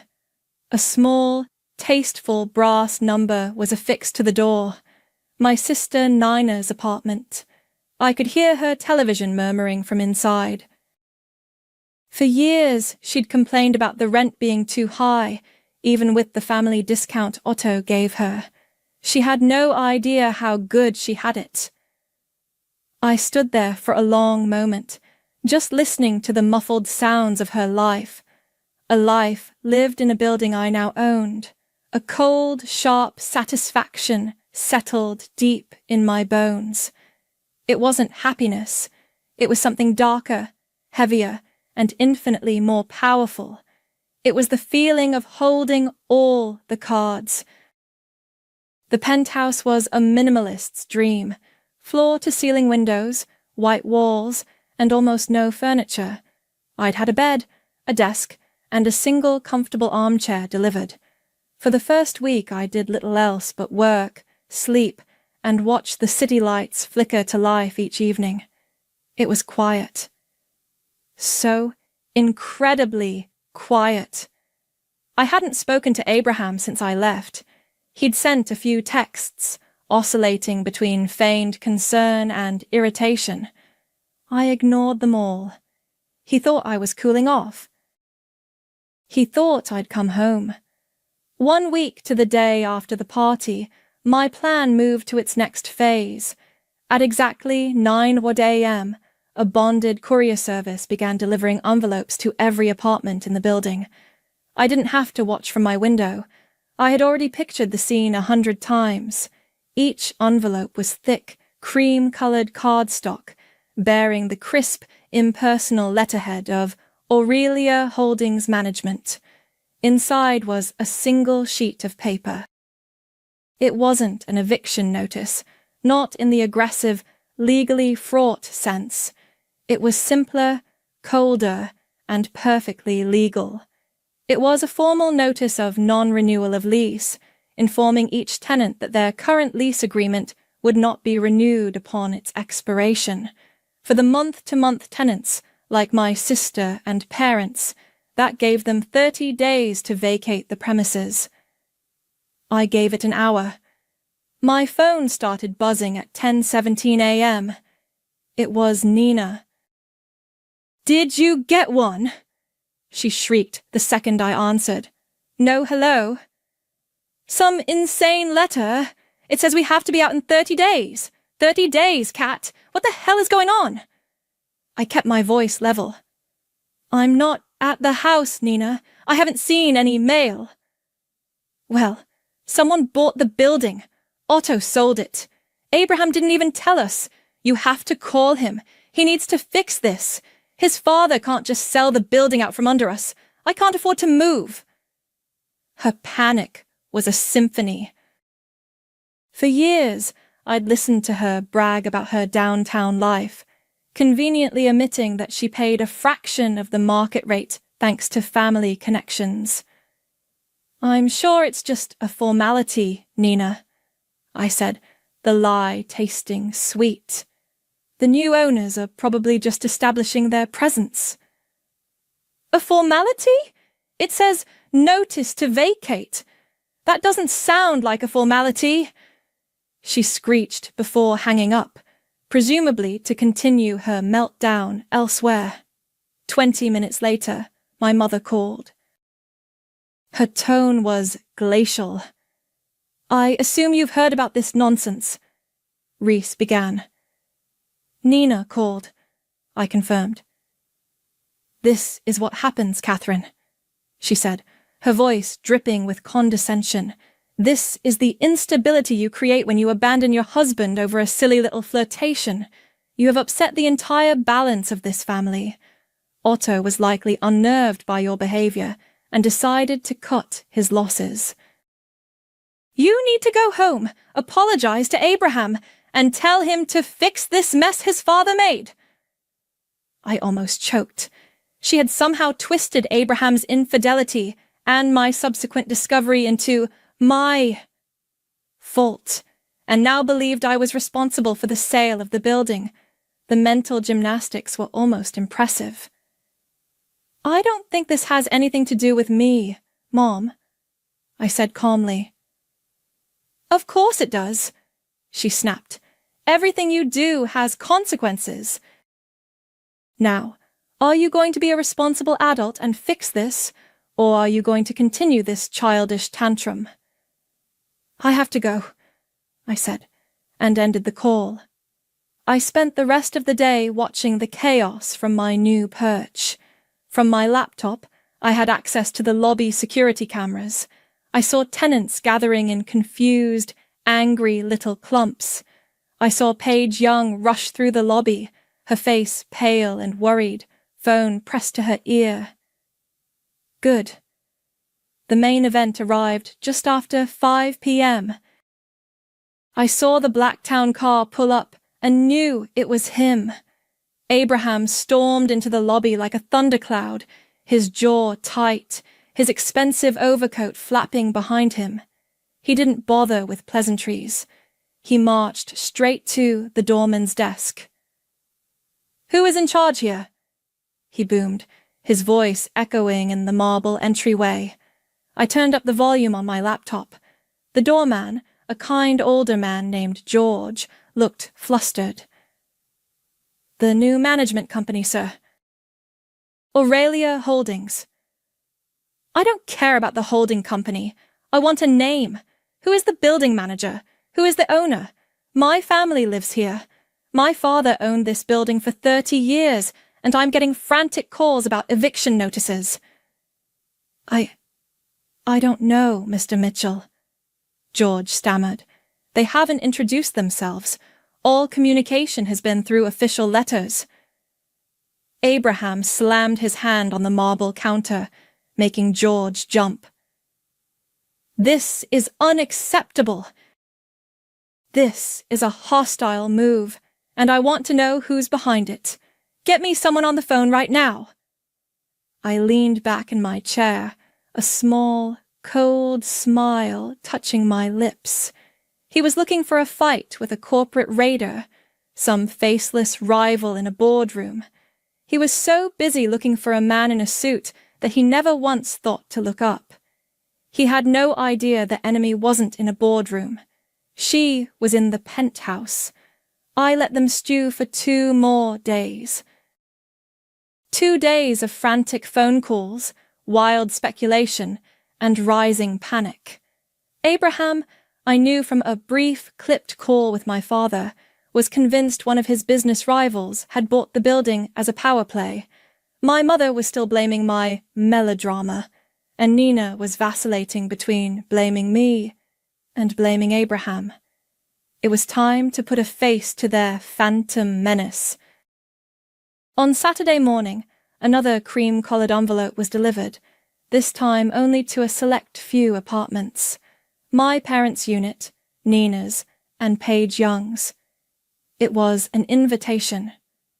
"You are cordially invited to meet the new owner of the building. A brief introductory meeting will be held in the lobby today at 4 p.m. to discuss the future of the property. Your attendance is required." I also sent a text directly to Abraham. "If you want answers about the building, be in the lobby at 4 p.m. I spent the afternoon getting ready. I chose a dress, a sheath of dark navy silk that was severe and elegant. My hair was pulled back in a sleek, tight chignon. My makeup was minimal, but sharp. I looked nothing like the woman who arranged flowers for dinner parties. I looked like a CEO. I looked like Lana Hart would look, if she ever showed her face.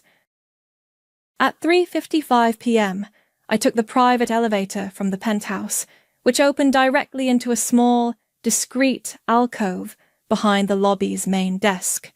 I watched them arrive through the security monitor. My parents, Carrie and Reese, stood stiffly, my mother's lips a thin, disapproving line. Nina was next to them, nervously tapping on her phone. Paige arrived alone, looking small and anxious, clutching her purse like a shield. Finally, Abraham strode in, radiating arrogant impatience. He immediately took charge, addressing the small, miserable group as if he were leading a board meeting. "All right, has anyone seen who's running this circus?" he asked, looking around the empty lobby. "My father is still trying to get the name of the buyer from his broker, but they're hiding behind a corporate wall." Pathetic. "This is your fault, Abraham," Nina whined. "If you hadn't been so careless, Kat wouldn't have run off, and your dad wouldn't have sold the building to some monster. Catherine's hysterics have nothing to do with a real estate transaction."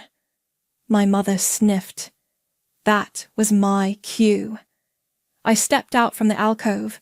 The sound of my heels clicking on the marble floor was the only noise in the sudden, dead silence. 5 heads turned in unison. 5 sets of eyes widened. 5 jaws went slack. My mother's hand flew to her chest, a gesture of pure, theatrical shock. My father just looked confused, as if his brain couldn't process the image. Paige went white as a sheet. Nina's mouth opened and closed like a fish, but Abraham's reaction was the most satisfying. The smug certainty drained from his face, replaced by a wave of disbelief, then dawning, horrified comprehension. He looked from me to the letterhead on the notice he was still clutching in his hand. Aurelia Holdings. He finally saw it. "You!" he breathed, the word a mix of accusation and awe. "Me," I confirmed, my voice cool and even. I stopped a few feet in front of them, letting the silence stretch. "This is a joke," Nina finally sputtered, finding her voice. "You're lying! You don't have this kind of money! You write a blog!" I ignored her and kept my eyes locked on Abraham. "The LLC was mine all along. The offer, the sale. All me." He shook his head, a dark flush creeping up his neck. "How?" "Where did you get the money for this?" "I have my hobbies," I said, throwing his own dismissive words back in his face. "They're quite profitable." My mother finally found her voice, sharp and accusatory. "Catherine, what have you done? This is a family matter. You don't handle things this way." "You're right," I said, turning my gaze to her. "I should have just handled it quietly. At home. Isn't that what you advised?" The colour drained from her face. Abraham took a step forward, his anger finally boiling over. "This is insane! You've lost your mind! You did all this because you were upset? You're going to throw your own family out on the street over a misunderstanding?" "You called me hysterical," I said, my voice dropping, each word precise and cold. "You stood by while my own sister called me dramatic and my mother told me to save face. You all seem to think my feelings were a minor inconvenience to be managed." I paused, letting them absorb the weight of my words. "Well, now I'm the one doing the managing." I gave them a thin, humourless smile. "And I'm raising the rent." I turned to the whole group, my voice now carrying the crisp, impersonal authority of a landlord. "As of the 1st of next month, the rent for all units will be adjusted to current market value. That's a 300% increase for most of you. You'll find the new lease agreements in your mailboxes tomorrow. You have 30 days to sign or 30 days to leave." The lobby reveal was just the opening salvo. The real war was fought on multiple fronts. While my family scrambled to comprehend their new reality, I moved on to the next phase, dismantling the myth of Catherine Mitchell and introducing the world to Lana Hart.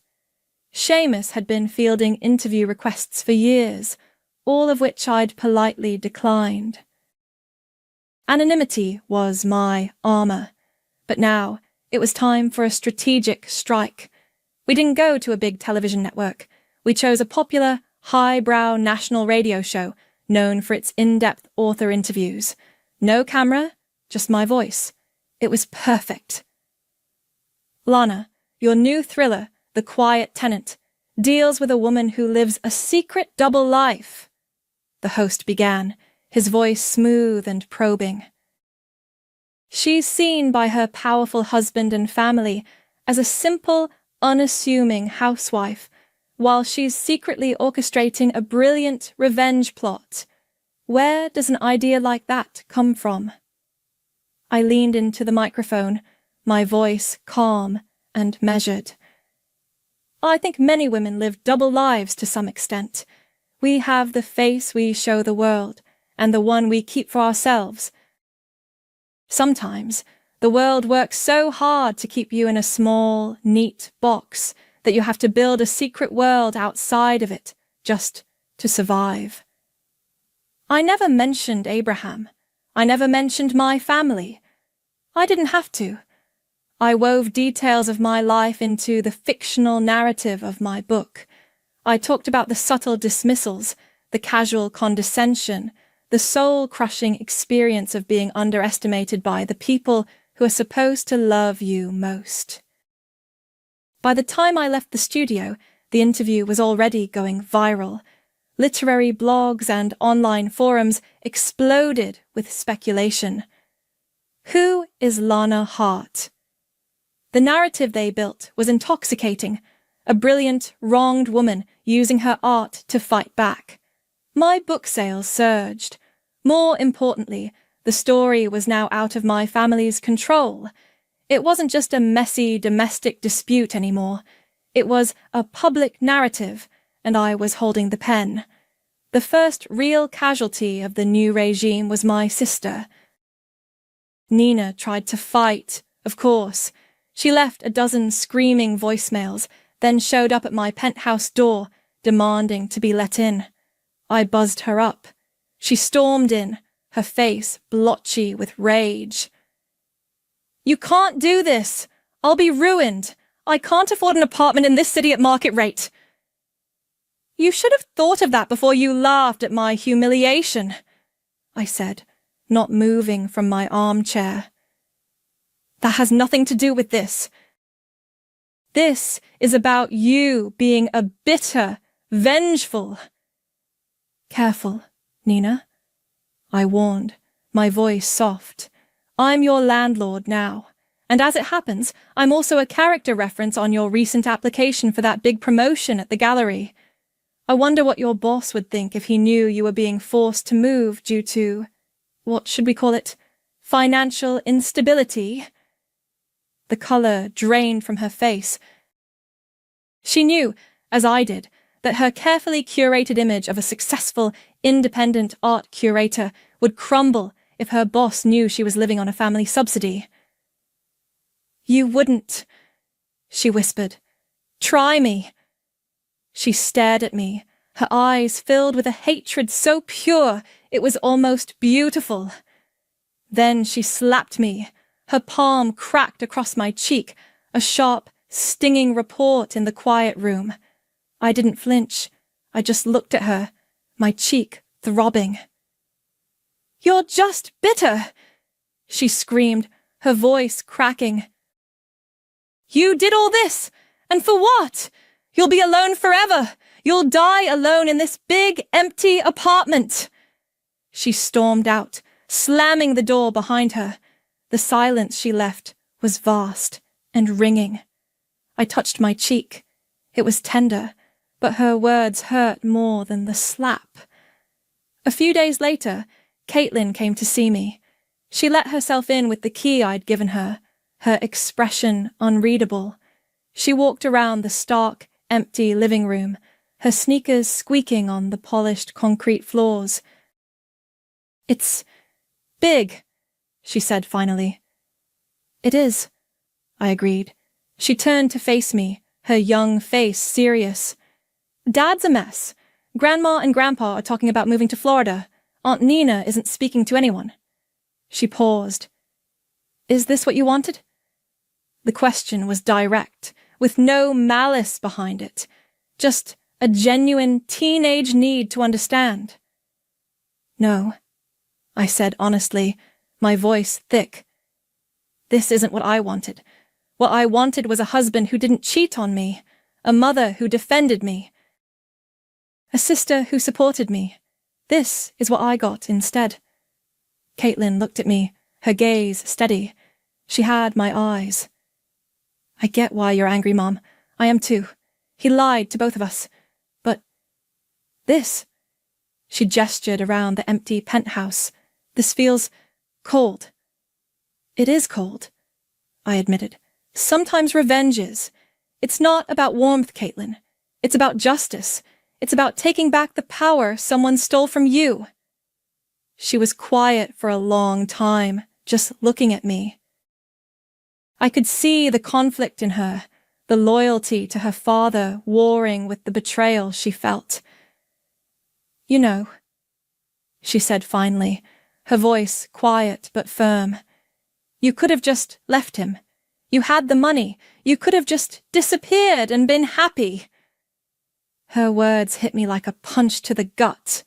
She was right, of course, but the humiliation at that party had burned away any desire for a quiet, happy exit.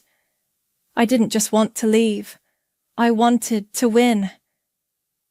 I know, I whispered. Nina's parting shot echoed in my ears. You'll be alone forever.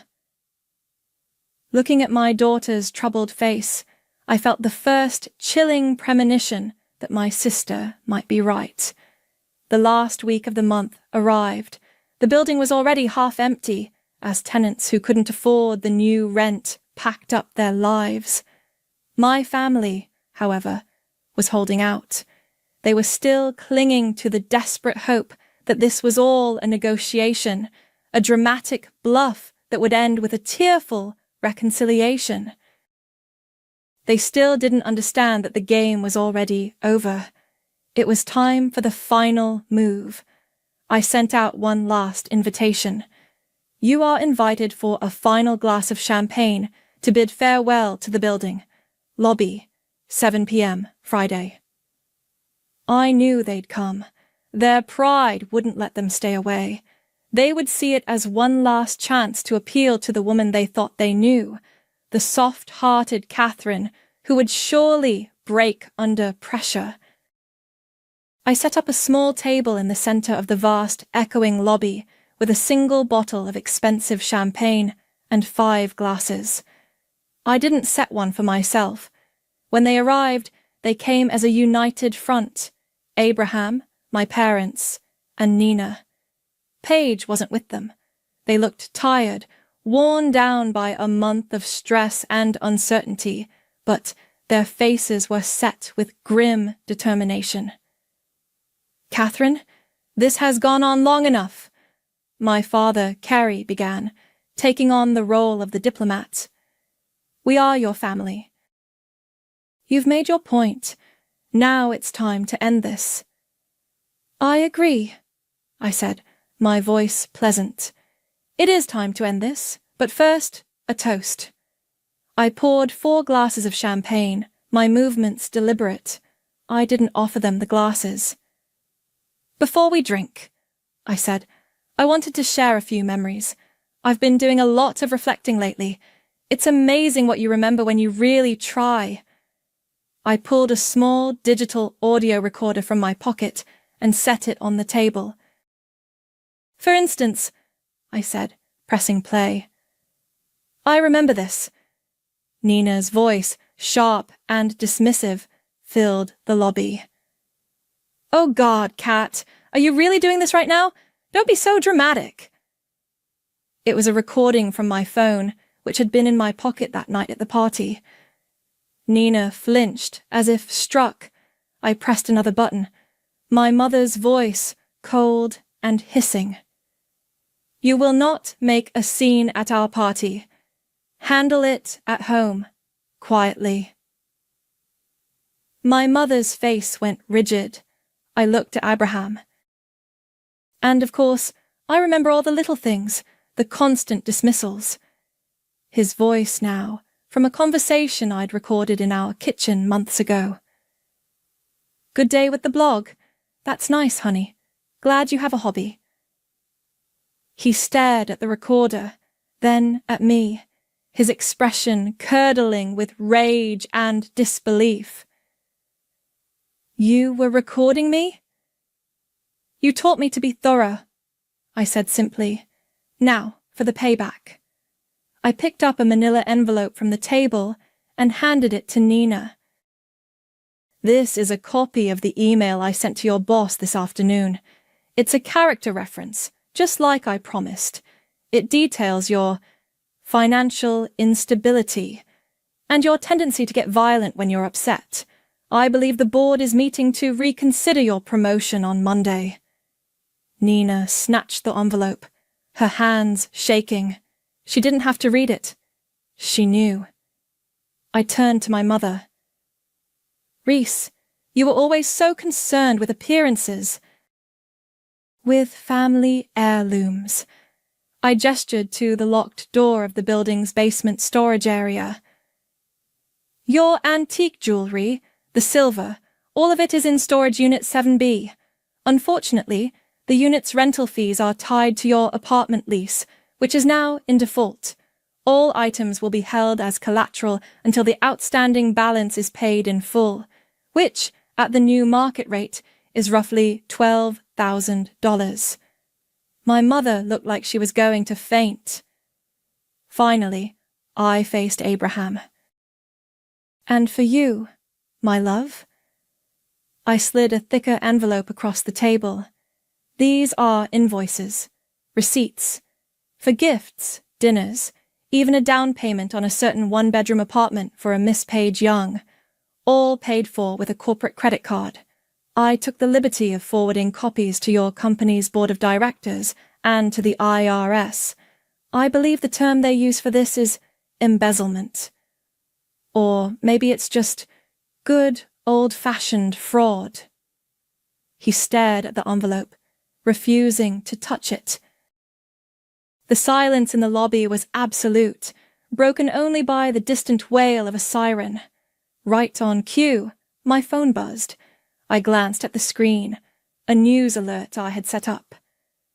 Oh, and one last thing, I said, looking up at him. It seems Paige has had a change of heart. She's just filed for a restraining order against you, citing workplace harassment and intimidation. It seems she was worried her name might come up in that fraud investigation. She was smart enough to get ahead of it. Abraham's composure finally shattered. He looked from me to the useless glasses of champagne, the color draining from his face. His company's stock was publicly traded. News of a CEO being investigated for fraud and slapped with a restraining order by an employee would send it into a nosedive by the time the market opened on Monday. I had taken everything, not just their homes. I had taken their reputations, their careers, their carefully constructed images. The dominoes were falling, just as I'd planned. And I didn't feel a thing. They didn't say another word. They just turned and walked out of the lobby, a silent, defeated procession. The heavy glass door swung shut behind them, leaving me alone with the untouched champagne. I left it all there, the glasses, the bottle, the damning envelopes, and took the elevator back up to the penthouse. The next few days were quiet. The last of the moving trucks rumbled away from the curb. My parents, I heard through a mutual acquaintance, were staying with friends upstate while they figured out their next move. Nina had deactivated her social media. Abraham's company announced he was taking an indefinite leave of absence, pending an internal review. The building grew silent, a hollowed-out shell waiting for new life. I spent most of my time on the rooftop patio, a sprawling space that offered a dizzying view of the city. The victory I had so meticulously engineered felt as vast and empty as the apartments below me. I had won. I had burned their world to the ground, but I was the only one left to survey the ashes. One evening, as the sun blared across the skyline in shades of orange and purple, I heard the door to the patio slide open. It was Caitlin. She walked over and stood beside me at the railing, her hands shoved in the pockets of her hoodie. We watched the city lights begin to sparkle below us. "I'm staying with Morgan for a while," she said, referring to my best friend. "Dad's not doing so well." I nodded, my throat tight. "I'm sorry you're in the middle of this." "Are you?" she asked, her voice soft, not accusatory. "Sorry? I thought about it, really thought about it, for the first time since I'd sent that text to Seamus. Was I sorry I'd exposed my husband's lies? No. Was I sorry I'd stood up to my family's hypocrisy? No. I'm not sorry I fought back, I said finally. I'm sorry it had to be a war. Caitlin was silent for a moment, absorbing that. Morgan told me about the books. About Lana Hart. She looked at me, a flicker of something I hadn't seen before in her eyes. Not shame, not anger, but a kind of grudging respect. That's pretty cool, Mom. A small, genuine smile touched my lips. Thanks. We stood in a comfortable silence for a while longer, the city humming below us. The air was cool, carrying the promise of autumn. Next time, Caitlin said, her voice barely a whisper. Maybe don't let it get this far. I turned to look at her, really look at her. She wasn't a child anymore. She was a young woman who had watched her world implode and was still standing. Her quiet wisdom struck me with the force of a physical blow. She was right. I had spent years swallowing my anger, letting the resentment curdle inside me until it became a poison. I'd built a secret escape hatch instead of just walking out the front door. This spectacular, scorched earth revenge wasn't the result of one night of betrayal. It was the eruption of 15 years of silent compromises. I nodded slowly. For once I was speechless. There were no more moves to make, no more strategies to deploy. There was only this, the quiet rooftop, my daughter beside me, and the vast, lonely empire I had built. The victory was mine, but Nina's words from that day echoed in the silence. You'll be alone forever. Maybe not forever. But for now, the isolation was a tangible thing, as real as the cool iron of the railing beneath my hands. Caitlin leaned her head on my shoulder, a simple, forgiving gesture that felt more profound than any apology. We stayed like that as the last of the light faded from the sky, two solitary figures against the glittering backdrop of a city that didn't care. The revenge had been sweet, but it had a bitter aftertaste. It had set me free, but it had also severed me from almost everyone I had ever known. Sometimes, the price of freedom is everything you thought you needed to keep. The first thing I noticed was the silence. My apartment building's parking garage has a specific echo, a low hum of ventilation fans that I've grown used to. But this morning, the silence was different. It was an empty, gaping quiet where the soft electronic chirp of my car unlocking should have been. I clicked the fob again. Nothing. My spot was vacant. For a second, my brain refused to process it. I ran through the logical possibilities. Did I park on the street last night? No, I never do. Was it towed? I'm paid up on my homeowners association fees. There's no reason it would be.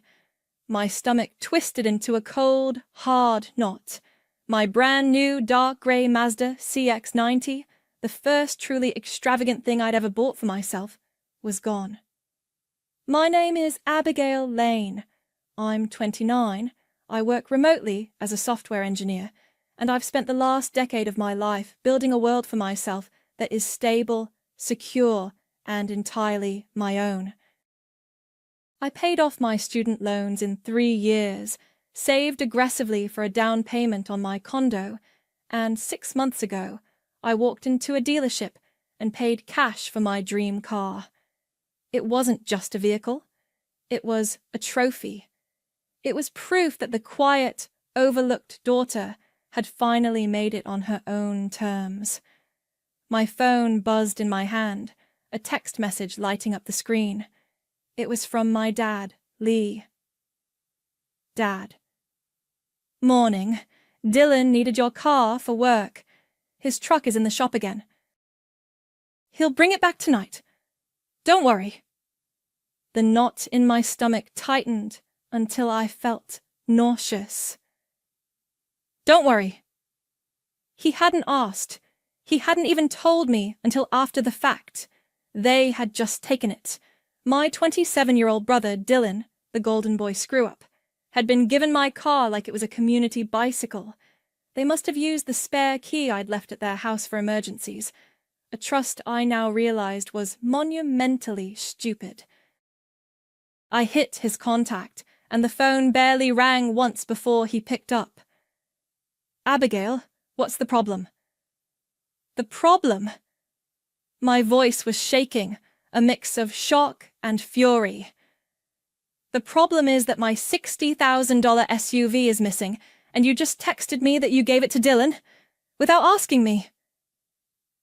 Don't be so dramatic, he sighed, his tone already dripping with the condescending patience he reserved for my outbursts. His truck broke down, and he can't miss a day at the construction site. He needs a reliable vehicle. It's not a big deal. It is a huge deal. It's my car, Dad. Mine. I bought it. It's registered in my name. You can't just give it away. In the background, I heard my mother, Linda, murmuring something. Lee, she's upset. My dad's voice dropped. She's overreacting. Listen, Abigail, a man's commute to a physical job is more important than you sitting at home on your computer all day. Dylan needs it. You don't. It's that simple. He's the man of the family. He has to provide. The words hit me like a physical slap. A man's commute is more important. For my entire life, that was the unspoken rule. When Dylan needed money for a lawyer after his second DUI, my parents drained the savings account they'd promised would help with my master's degree.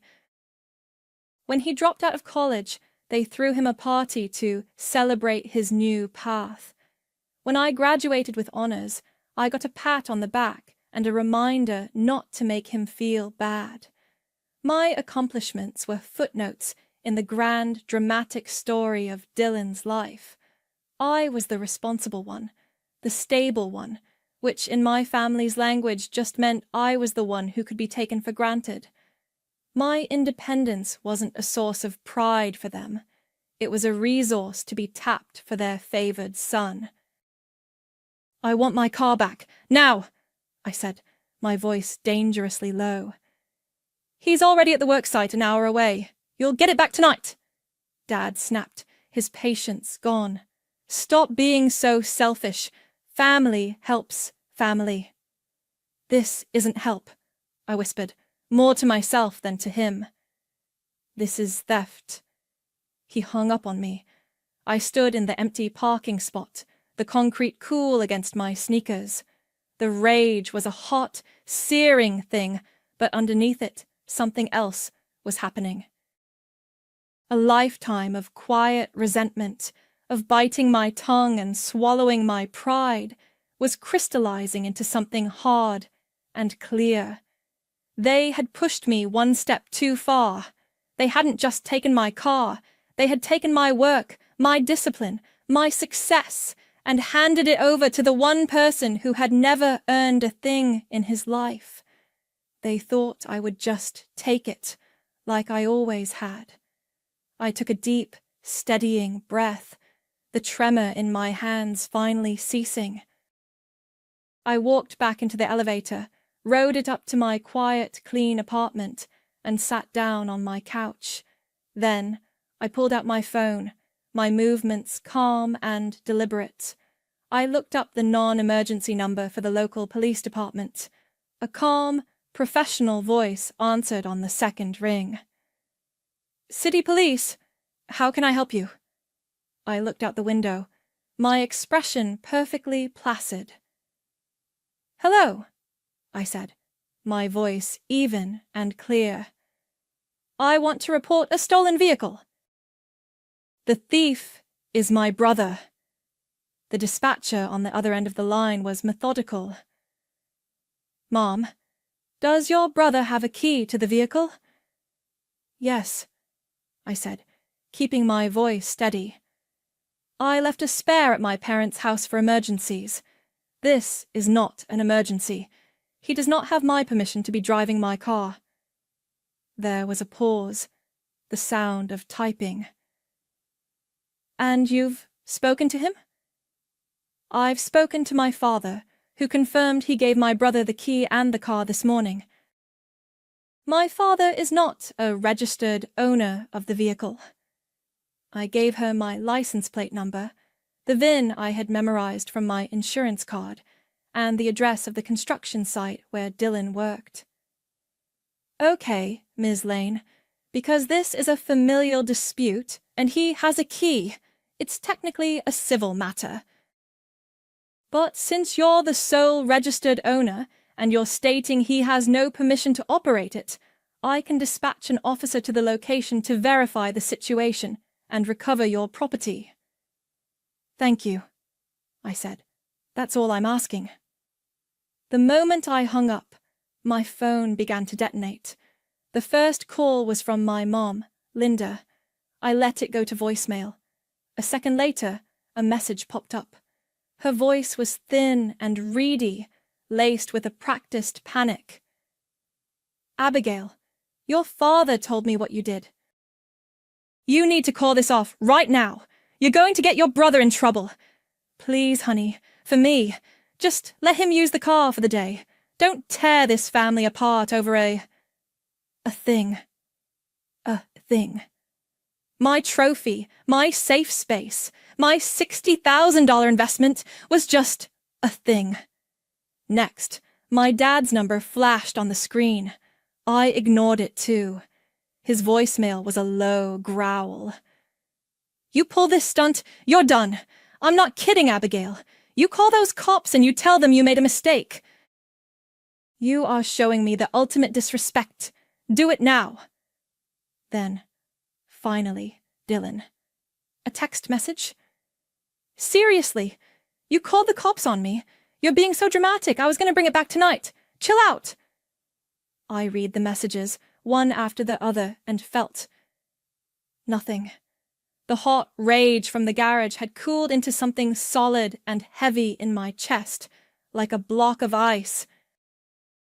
They were following a script we'd all played out 100 times before.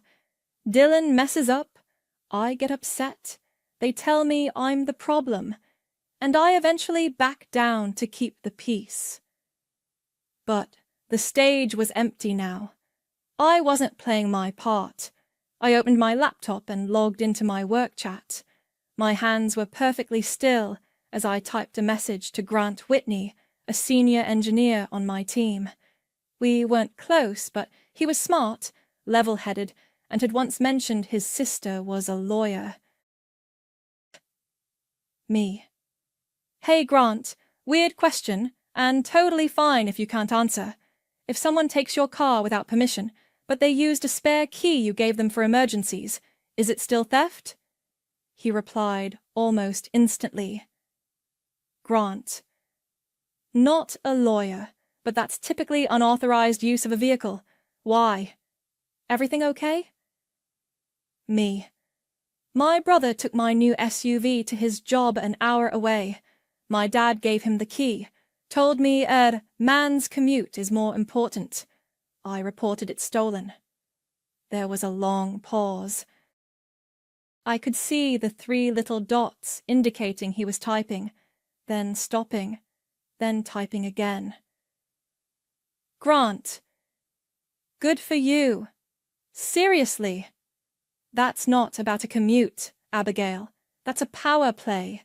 They're telling you that your property isn't really yours if a man in the family decides he needs it more.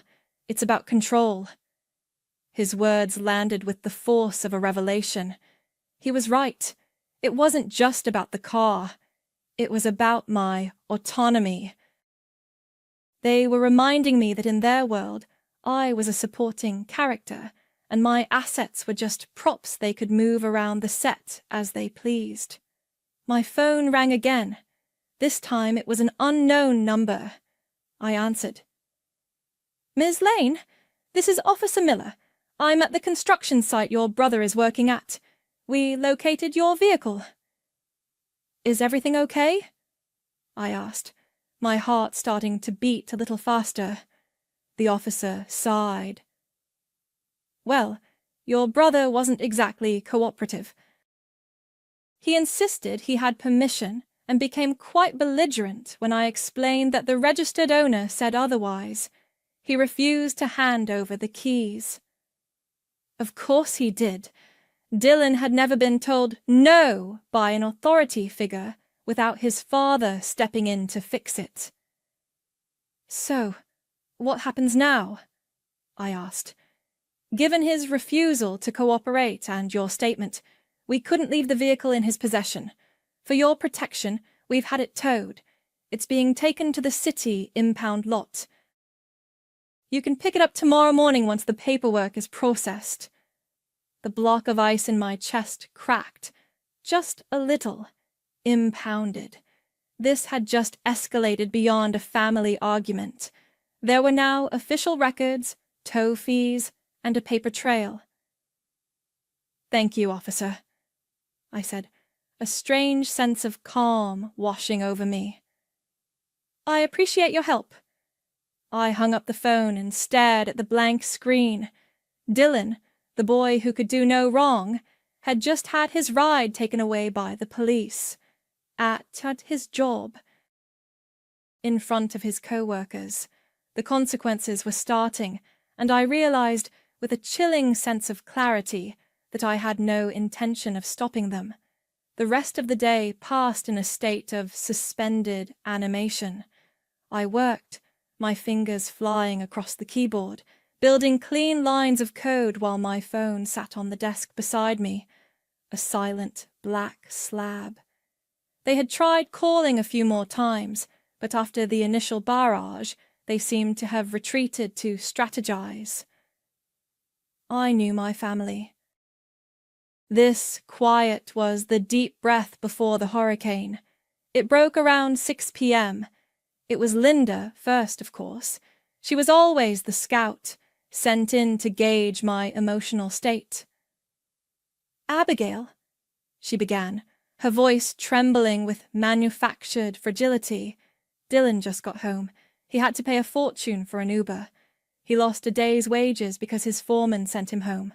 His job is at risk, honey. All because you couldn't just lend him the car. I leaned back in my chair, staring at the ceiling. He didn't ask to borrow it, Mom. He stole it. And he lost a day's pay because he argued with a police officer and got his ride impounded. Those were his choices. You're being so cold, she whispered, as if I'd wounded her personally. He's your brother. Why would you want to hurt him like this? You have to go down to the impound lot and get the car out for him. Pay the fees. No, I said. The word was small, but it felt like a steel door slamming shut. I will be retrieving my car. Alone. He can figure out his own transportation. She started to cry then, the soft, helpless sobs that had always been my kryptonite. But this time, they sounded like static. I don't understand what's gotten into you. You do, I said, my voice flat. You just don't like it. I hung up. Next was Dylan. He didn't bother with pleasantries. You were going to pay me back for that Uber and the day's pay you cost me, he snarled. And you're paying the impound fees. This is your fault. My fault? I almost laughed. Did I make you act like a jerk to a cop? Did I make you take something that didn't belong to you? Find a mirror, Dylan. The person you're looking for is in there. You're dead to me, he spat, and the line went dead. Finally, the main event. My father. When I answered, there was only heavy breathing for a moment. You have until tomorrow morning to fix this, Lee said, his voice a low, threatening rumble. You will go to that impound lot. You will pay every single fee with your own money, and you will drive that car to Dylan's apartment and hand him the keys. And then you will apologize. If you do not, If you continue down this path, you consider yourself cut off. No inheritance, no holidays, nothing. You will no longer be a part of this family.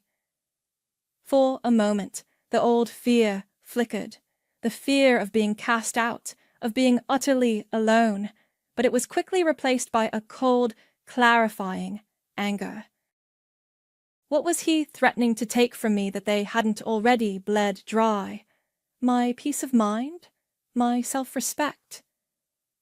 Is that all? I asked. The silence on the other end was thick with disbelief. You'd throw away your family for a car? You threw me away for one a long time ago, I replied. You just never told me. Goodbye, Dad. I ended the call and blocked all 3 of their numbers. The silence that followed was absolute. It was the silence of a severed limb. It hurt, but it was also a relief. The poison had been cut out. I sat at my computer, the adrenaline from the confrontations slowly fading, leaving behind a stark, chilling resolve. This wasn't just about the car anymore. It was about the DUI they paid off. It was about the community college tuition they covered for the semester. He failed every class. It was about the thousands of dollars in loans that were never repaid. It was about every single time I was told to be smaller so he could feel big. My fingers moved with a new purpose. I opened a secure folder on my desktop and named it Project Ledger. I went through my text history, screenshotting every message from my mother begging for money for him, every dismissive text from my father. I logged into my old online banking portal, digging back years, finding the transfers labeled Dylan's rent or car repair for D. I found receipts for the expensive tools I'd bought him for his birthday, tools he'd pawned a month later. Each file I saved was a small, sharp piece of evidence, a testament to years of being erased. This wasn't anger anymore. It was accounting. Just as I was about to log off, a notification popped up on my screen. A new message request on Instagram. The profile picture was a smiling woman with a toddler on her hip. The name was Trinity White. I recognized her instantly. Dylan's ex-girlfriend, the one he'd dated for 2 years before she left him. My finger hovered over the message. I clicked. I heard what happened with Dylan and your car. I'm not surprised. I think we should talk. I stared at Trinity's message, a jolt of caution running through me. Dylan's exes usually fell into 2 categories, those who hated him and those who still made excuses for him. I wasn't sure which was worse, but her message felt different, direct, without drama. I typed back a simple, "Okay." "When are you free?" We met the next afternoon at a small, quiet coffee shop halfway between our apartments. Trinity, who was a year older than me, had a tired but resolute look in her eyes. She stirred her latte, her gaze fixed on the swirling foam. "I'm probably the last person you expected to hear from," she started, her voice low. But when my cousin, who works at the same construction company as Dylan, told me what happened, I felt like I had to reach out. "For your sake." "I appreciate it," I said, meaning it. "I'm a little out of my depth here." "You're not," she countered, looking up at me. "You're just finally playing by his rules. The only thing Dylan and his family understand is consequences." She took a sip of her coffee. "He told me you owed him that car. Said you'd promised it to him as a late birthday present, and were just being difficult about handing it over." I felt a bitter laugh escape me. "Of course he did. He's been telling stories like that his whole life, and they've always believed him." "I know. They paid for his lawyer when he wrecked my car." she said, her voice hardening. He was drunk. He told the cops I was driving. My insurance went up for 3 years because of that lie. Your parents gave him the money to make it go away, and he never gave me a dime for the damages. My blood ran cold. I'd heard about the accident, of course. The family version was that Trinity was a bad driver and had tried to blame Dylan, another hysterical woman making my brother's life difficult. He also borrowed over $2,000 from me right before we broke up, she continued, pulling out her phone and scrolling. Said it was to pay you back for some old debt. Another lie, I'm guessing. She was right. He'd never owed me money he'd actually intended to pay back. But her words sparked a different, darker memory. A flicker of something from years ago, back when I was in college. Trinity, I began slowly. This is going to sound strange. About 7 years ago, I got a notice about a credit card application that was denied. I never applied for it, so I just assumed it was junk mail or a mistake and threw it out. Did he ever use my information for anything? Her eyes widened slightly. She looked down at her hands. Abigail, a few months into our relationship, he was bragging about how he'd borrowed your identity to get a credit card when he was 20. He said your credit was perfect, and he needed it for a security deposit on an apartment. He said your dad knew all about it and helped him fill out the application, telling him it was fine because family helps family, and you'd never notice. The coffee cup felt heavy in my hand. The room tilted slightly. It wasn't just a denied application. It was a hard inquiry on my credit, a failed attempt at fraud, and my father had helped him. The man who lectured me about responsibility had co-signed on my brother's identity theft. The betrayal was so profound, so absolute, it left me breathless. It recontextualized everything, every dollar they'd ever given him, every sacrifice they'd demanded of me. It wasn't just favoritism, it was complicity. Thank you, Trinity, I said, my voice barely a whisper. You have no idea how much this helps. Get him, she said, her expression fierce. Don't let them make you feel crazy for it. I left the coffee shop in a daze and drove straight home, in a rental car the insurance company was covering while my SUV was being processed. The pain I'd been feeling had morphed into something else entirely. It was cold, sharp, and analytical. My mind, the one that designed complex software systems, was now focused on a different kind of architecture. My revenge. That evening, I paid for subscriptions to all 3 major credit bureaus. I pulled my full reports, going back as far as they would let me. And there it was, 7 years ago. A hard inquiry from a major bank, followed by a second one a month later. I cross-referenced the dates with my old bank statements. 2 weeks after the second inquiry, there was a small, odd charge on my debit card, $1.99 for a credit monitoring trial. I'd never signed up for that. Dylan must have, trying to see if the applications had hit my report. He'd used my own money to cover his tracks. The pieces clicked into place with horrifying clarity. This wasn't a single act of theft. It was a pattern, a long-running conspiracy with my parents as willing accomplices. They hadn't just overlooked my needs. They had actively sacrificed my financial security for his convenience.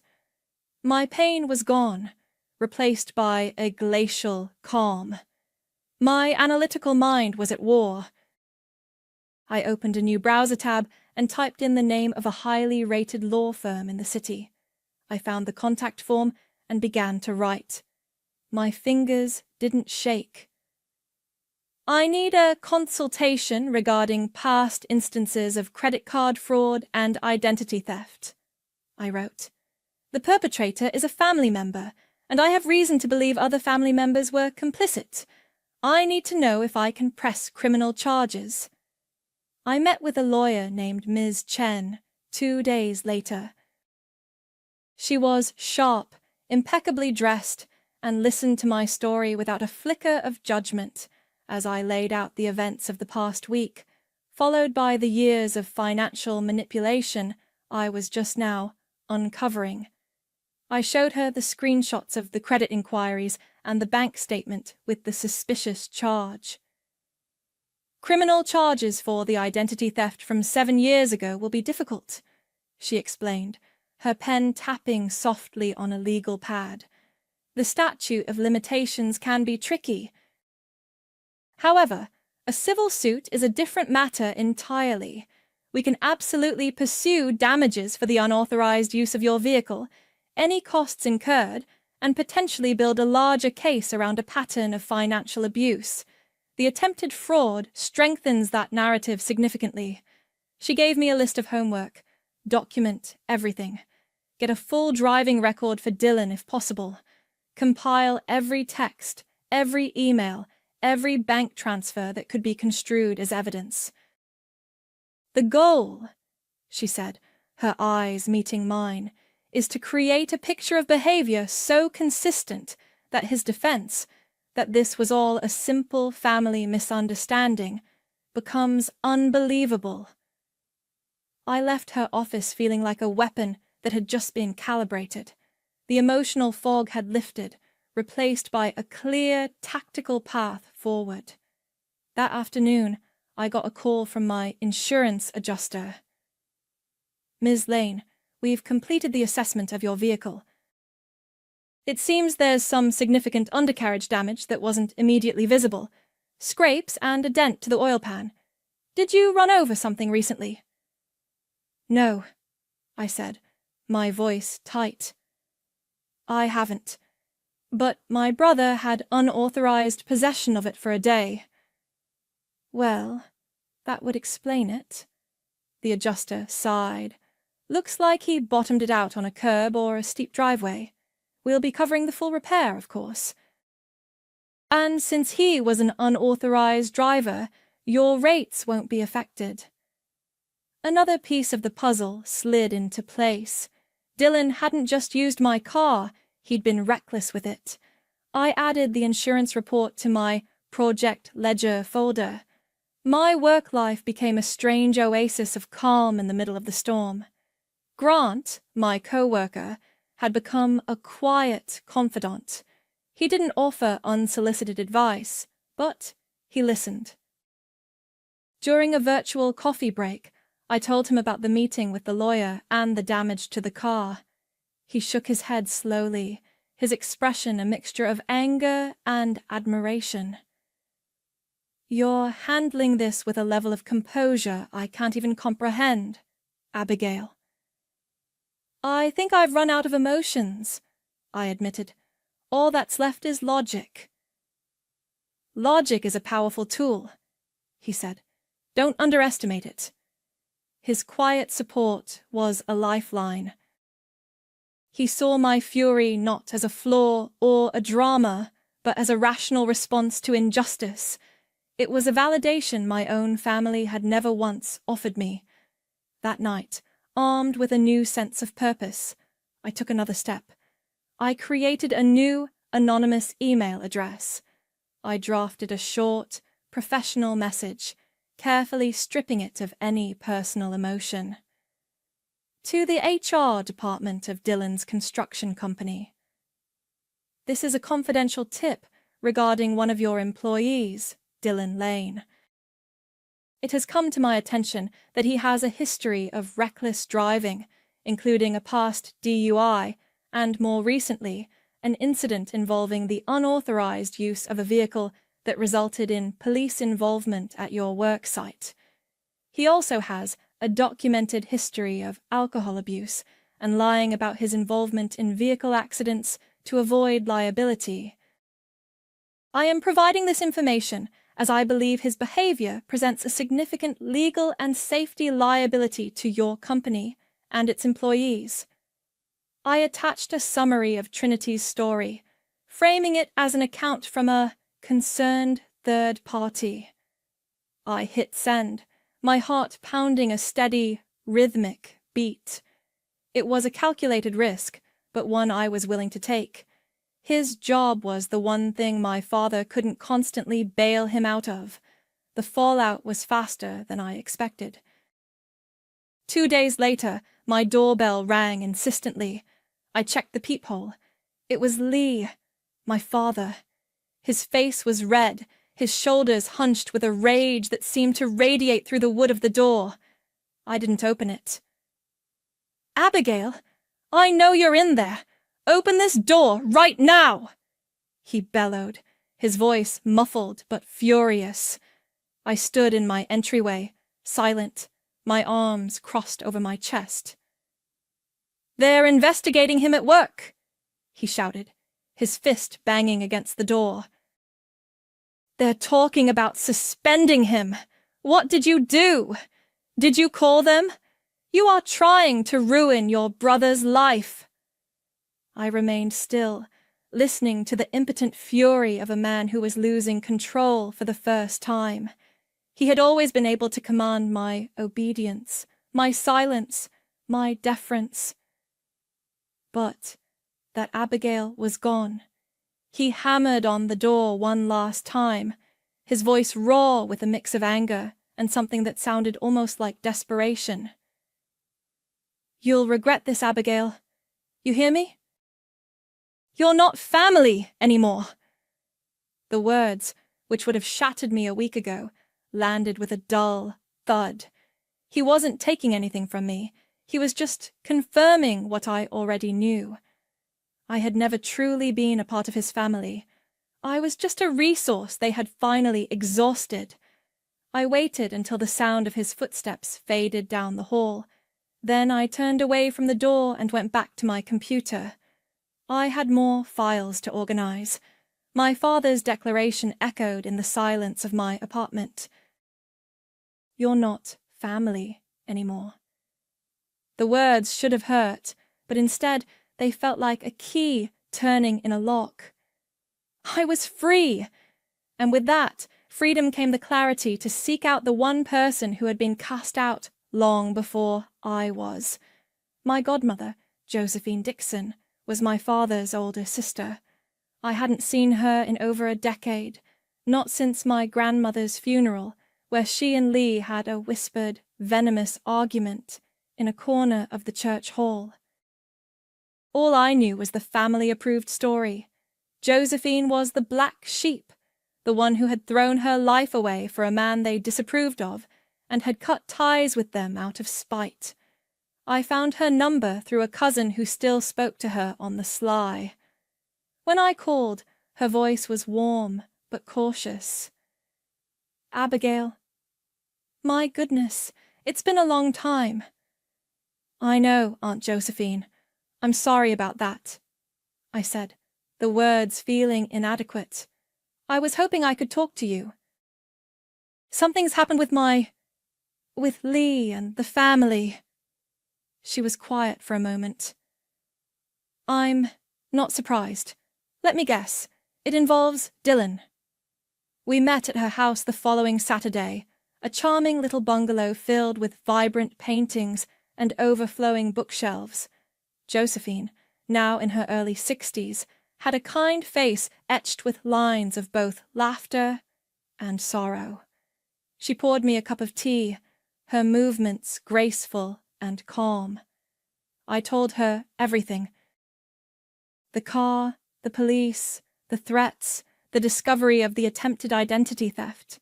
I told her about Dad's final declaration at my door. She listened patiently, her expression unreadable until I finished. "He hasn't changed a bit," she said, shaking her head slowly. "Lee has always believed the world owes his son a comfortable life, and he's always been willing to sacrifice anyone else's comfort to make that happen." "But why?" I asked, the question that had haunted me my entire life. Why was Dylan always more important? Why was I always secondary? Josephine looked out the window at the bright afternoon sun filtering through the leaves of a large oak tree. Because, my dear, your brother was born first, and in your father's mind, the firstborn son is the heir. The daughter who comes after is just an accessory, or worse, a burden. She turned back to me, her eyes soft with a pity that made my throat ache. He disowned me, you know. Not because I married a man he didn't like, but because I married a black man, an artist, someone who didn't fit into his neat little world of what a man should be. He told me I had shamed the family name. I remembered vague, poisonous whispers about her husband, but hearing it from her so plainly was still a shock. I helped raise you for the first few years of your life, she continued. Your mother had a difficult time after you were born, and I was over at the house every day. You were such a serious, watchful little baby. But Lee, he resented it.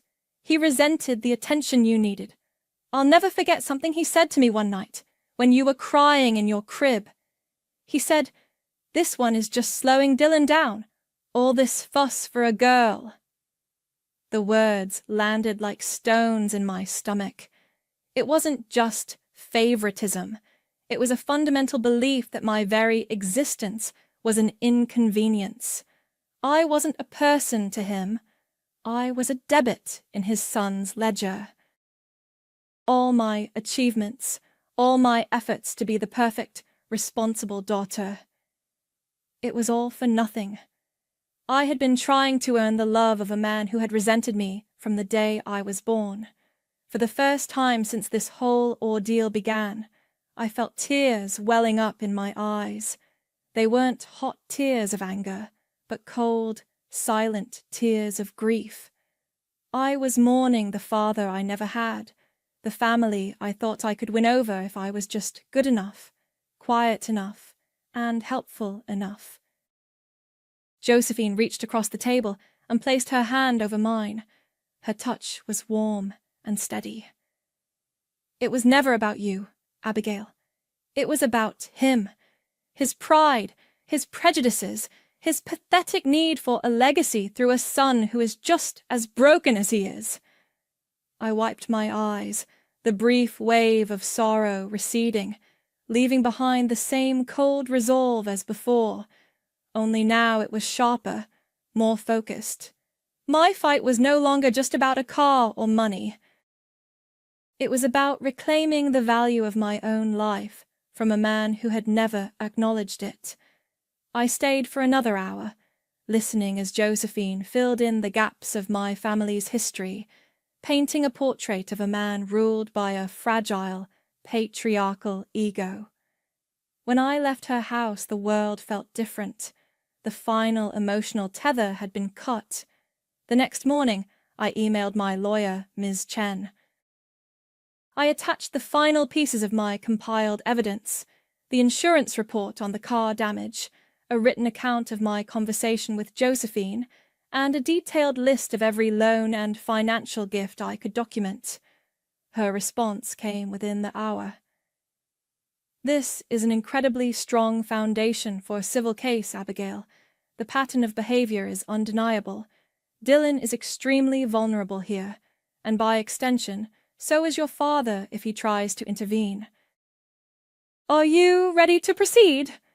I looked at my father's threat, scrawled on a sticky note on my monitor. You're not family anymore. I typed my reply.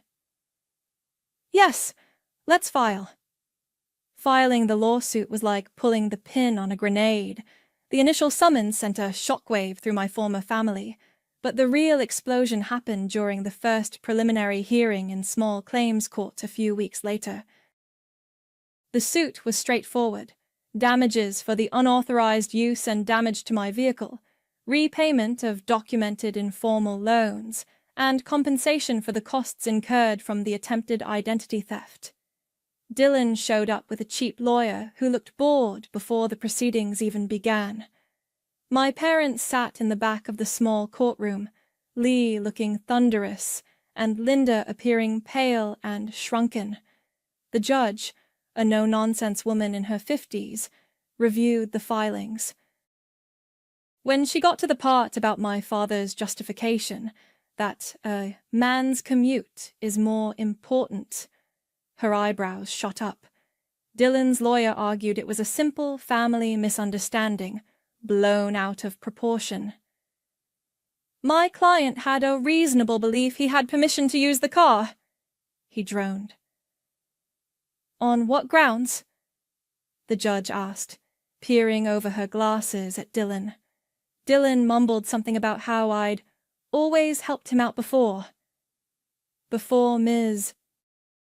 Chen could even respond, my father stood up from the gallery. This is a disgrace! He boomed, his voice echoing in the quiet room. She's his sister. She should be helping him, not trying to ruin him over a misunderstanding. The judge's gavel came down with a sharp crack. Sir, you will sit down and be silent, or I will have you removed for contempt. Lee's face turned a deep, mottled red, but he sat, fuming. The damage, however, was done. He had just confirmed his domineering, manipulative nature in front of a court official. Ms. Chen gave me a small, almost imperceptible nod. We had him. But the real accelerant came from an unexpected source. Trinity, fed up with years of being silenced, had anonymously leaked her story about the drunk driving accident and Dylan's financial deceit to a local news blogger who specialized in covering minor court cases and community drama. The post, titled "Local Man Sued by Sister After Years of Alleged Abuse and Fraud," was salacious, detailed, and utterly compelling. It included her story, my lawsuit, and even a quote from an anonymous co-worker of Dylan's about his belligerent attitude when the police showed up. The story caught fire on local social media. Suddenly, our private family implosion was public entertainment. People who had known our family for years were seeing the curated image of the perfect son and the difficult daughter shatter in real time. The comments were overwhelmingly on my side. My quiet, systematic rebellion had turned me into an unlikely local hero. Dylan's construction company, which had initially just suspended him pending an internal investigation, fired him outright. The public story, combined with my anonymous email, had made him an uninsurable liability. Meanwhile, my SUV was finally released from the body shop, fully repaired. The insurance payout for the damages, which my policy covered in full due to the unauthorized driver clause, was surprisingly generous. After paying my deductible, the remaining amount was more than enough to cover Ms. Chen's retainer and the initial court fees. It was a beautiful piece of irony. Dylan's recklessness was now funding his own legal demise. The lawsuit dragged on for another month, a war of attrition fought through legal filings. Dylan's defense crumbled under the weight of the evidence I had collected. The text messages, the bank statements, the credit reports, they all painted a clear, damning picture. His lawyer, seeing the writing on the wall, pushed for a settlement. We settled out of court. Dylan, with money fronted by my parents, agreed to pay me a sum that covered the full amount of the documented loans, the legal fees, and a portion for damages. It wasn't a fortune, but it was an admission of guilt. It was a public record of his wrongdoing. The day the settlement check cleared, another piece of mail arrived. It was a thick, formal-looking envelope from my father's estate lawyer. Inside was a single, notarized page. It was a declaration, written in cold, legalistic language, officially stating that I, Abigail Lane, had been removed from the last will and testament of Lee Lane. My inheritance, whatever it might have been, was gone. I held the document in my hands, the paper cool against my skin. A year ago, this would have been devastating, the ultimate rejection. But now, it felt like the final receipt for a transaction I had willingly made. I had traded a tainted inheritance for a clear conscience. I had exchanged a place at their table for the freedom to build my own. I placed the letter in my Project Ledger folder, the last piece of evidence in a case that was finally closed. The settlement money felt like a refund for a lifetime of emotional labor. I didn't use it for anything frivolous. Instead, I put it toward breaking the last physical tie to my old life, my condo.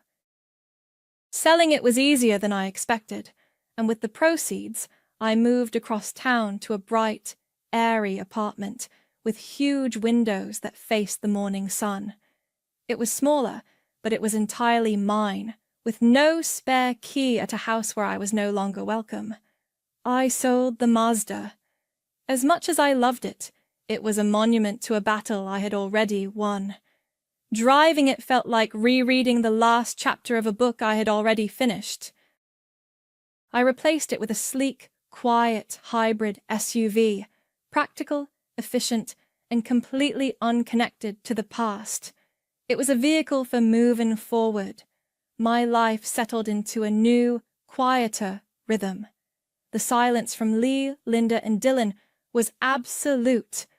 I saw through a mutual acquaintance's social media that Dylan was working a non-union gig for a landscaping company, his career in construction effectively over. Lee and Linda had sold their family home and downsized, likely to cover the cost of Dylan's settlement and his ongoing expenses. They had made their choice, shackling themselves to their sinking sun. My new family was smaller, chosen. Josephine visited once a month, bringing homemade jam and stories of the woman I might have been if she'd been allowed to stay in my life. Trinity and I met for coffee regularly, two survivors of the same shipwreck, finding solidarity on a quiet shore. Grant and I started getting lunch, our conversation shifting from legal strategy to our shared love for old sci-fi movies. It was slow, easy, and blessedly free of drama. He saw me for who I was, not for what I could provide. One evening, sitting in my new living room with the city lights twinkling outside my window, I felt a strange urge to document it all. Not for revenge anymore, but for closure. I opened my laptop, went to a popular online forum, and began to write. I laid out the whole story, from the moment I saw the empty parking space to the day I received the letter disinheriting me. I posted it anonymously, a message in a bottle tossed into the vast ocean of the internet. I didn't check it for days. When I finally did, I was stunned. The post had gone viral. Thousands of comments flooded the page. People shared their own stories of being the responsible child, of being taken for granted, of being the family scapegoat. My private war had become a public parable. They called it karmic justice, a masterclass in consequences. Reading their words, I felt a sense of connection I had never felt with my own blood. I wasn't the cold, dramatic daughter my family had painted me as. I was one of many who had finally decided to stop setting themselves on fire to keep others warm. The cost of my victory was the family I was born into. It was a clean, surgical amputation. It hurt, but it stopped the spread of the poison. I lost a father who saw me as a burden, a mother who saw me as a bargaining chip, and a brother who saw me as a resource. In return, I gained myself. I learned that my meticulously built independence wasn't a flaw. It was my greatest strength. I was the main character of my own life, not the long-suffering caretaker in someone else's. I scrolled to the bottom of my post, the cursor blinking. I decided to add one final thought, a closing statement to the jury of strangers who had understood me better than my own parents ever could. They always said I was too emotional, but now they know. My emotions drive consequences, just like that SUV they stole.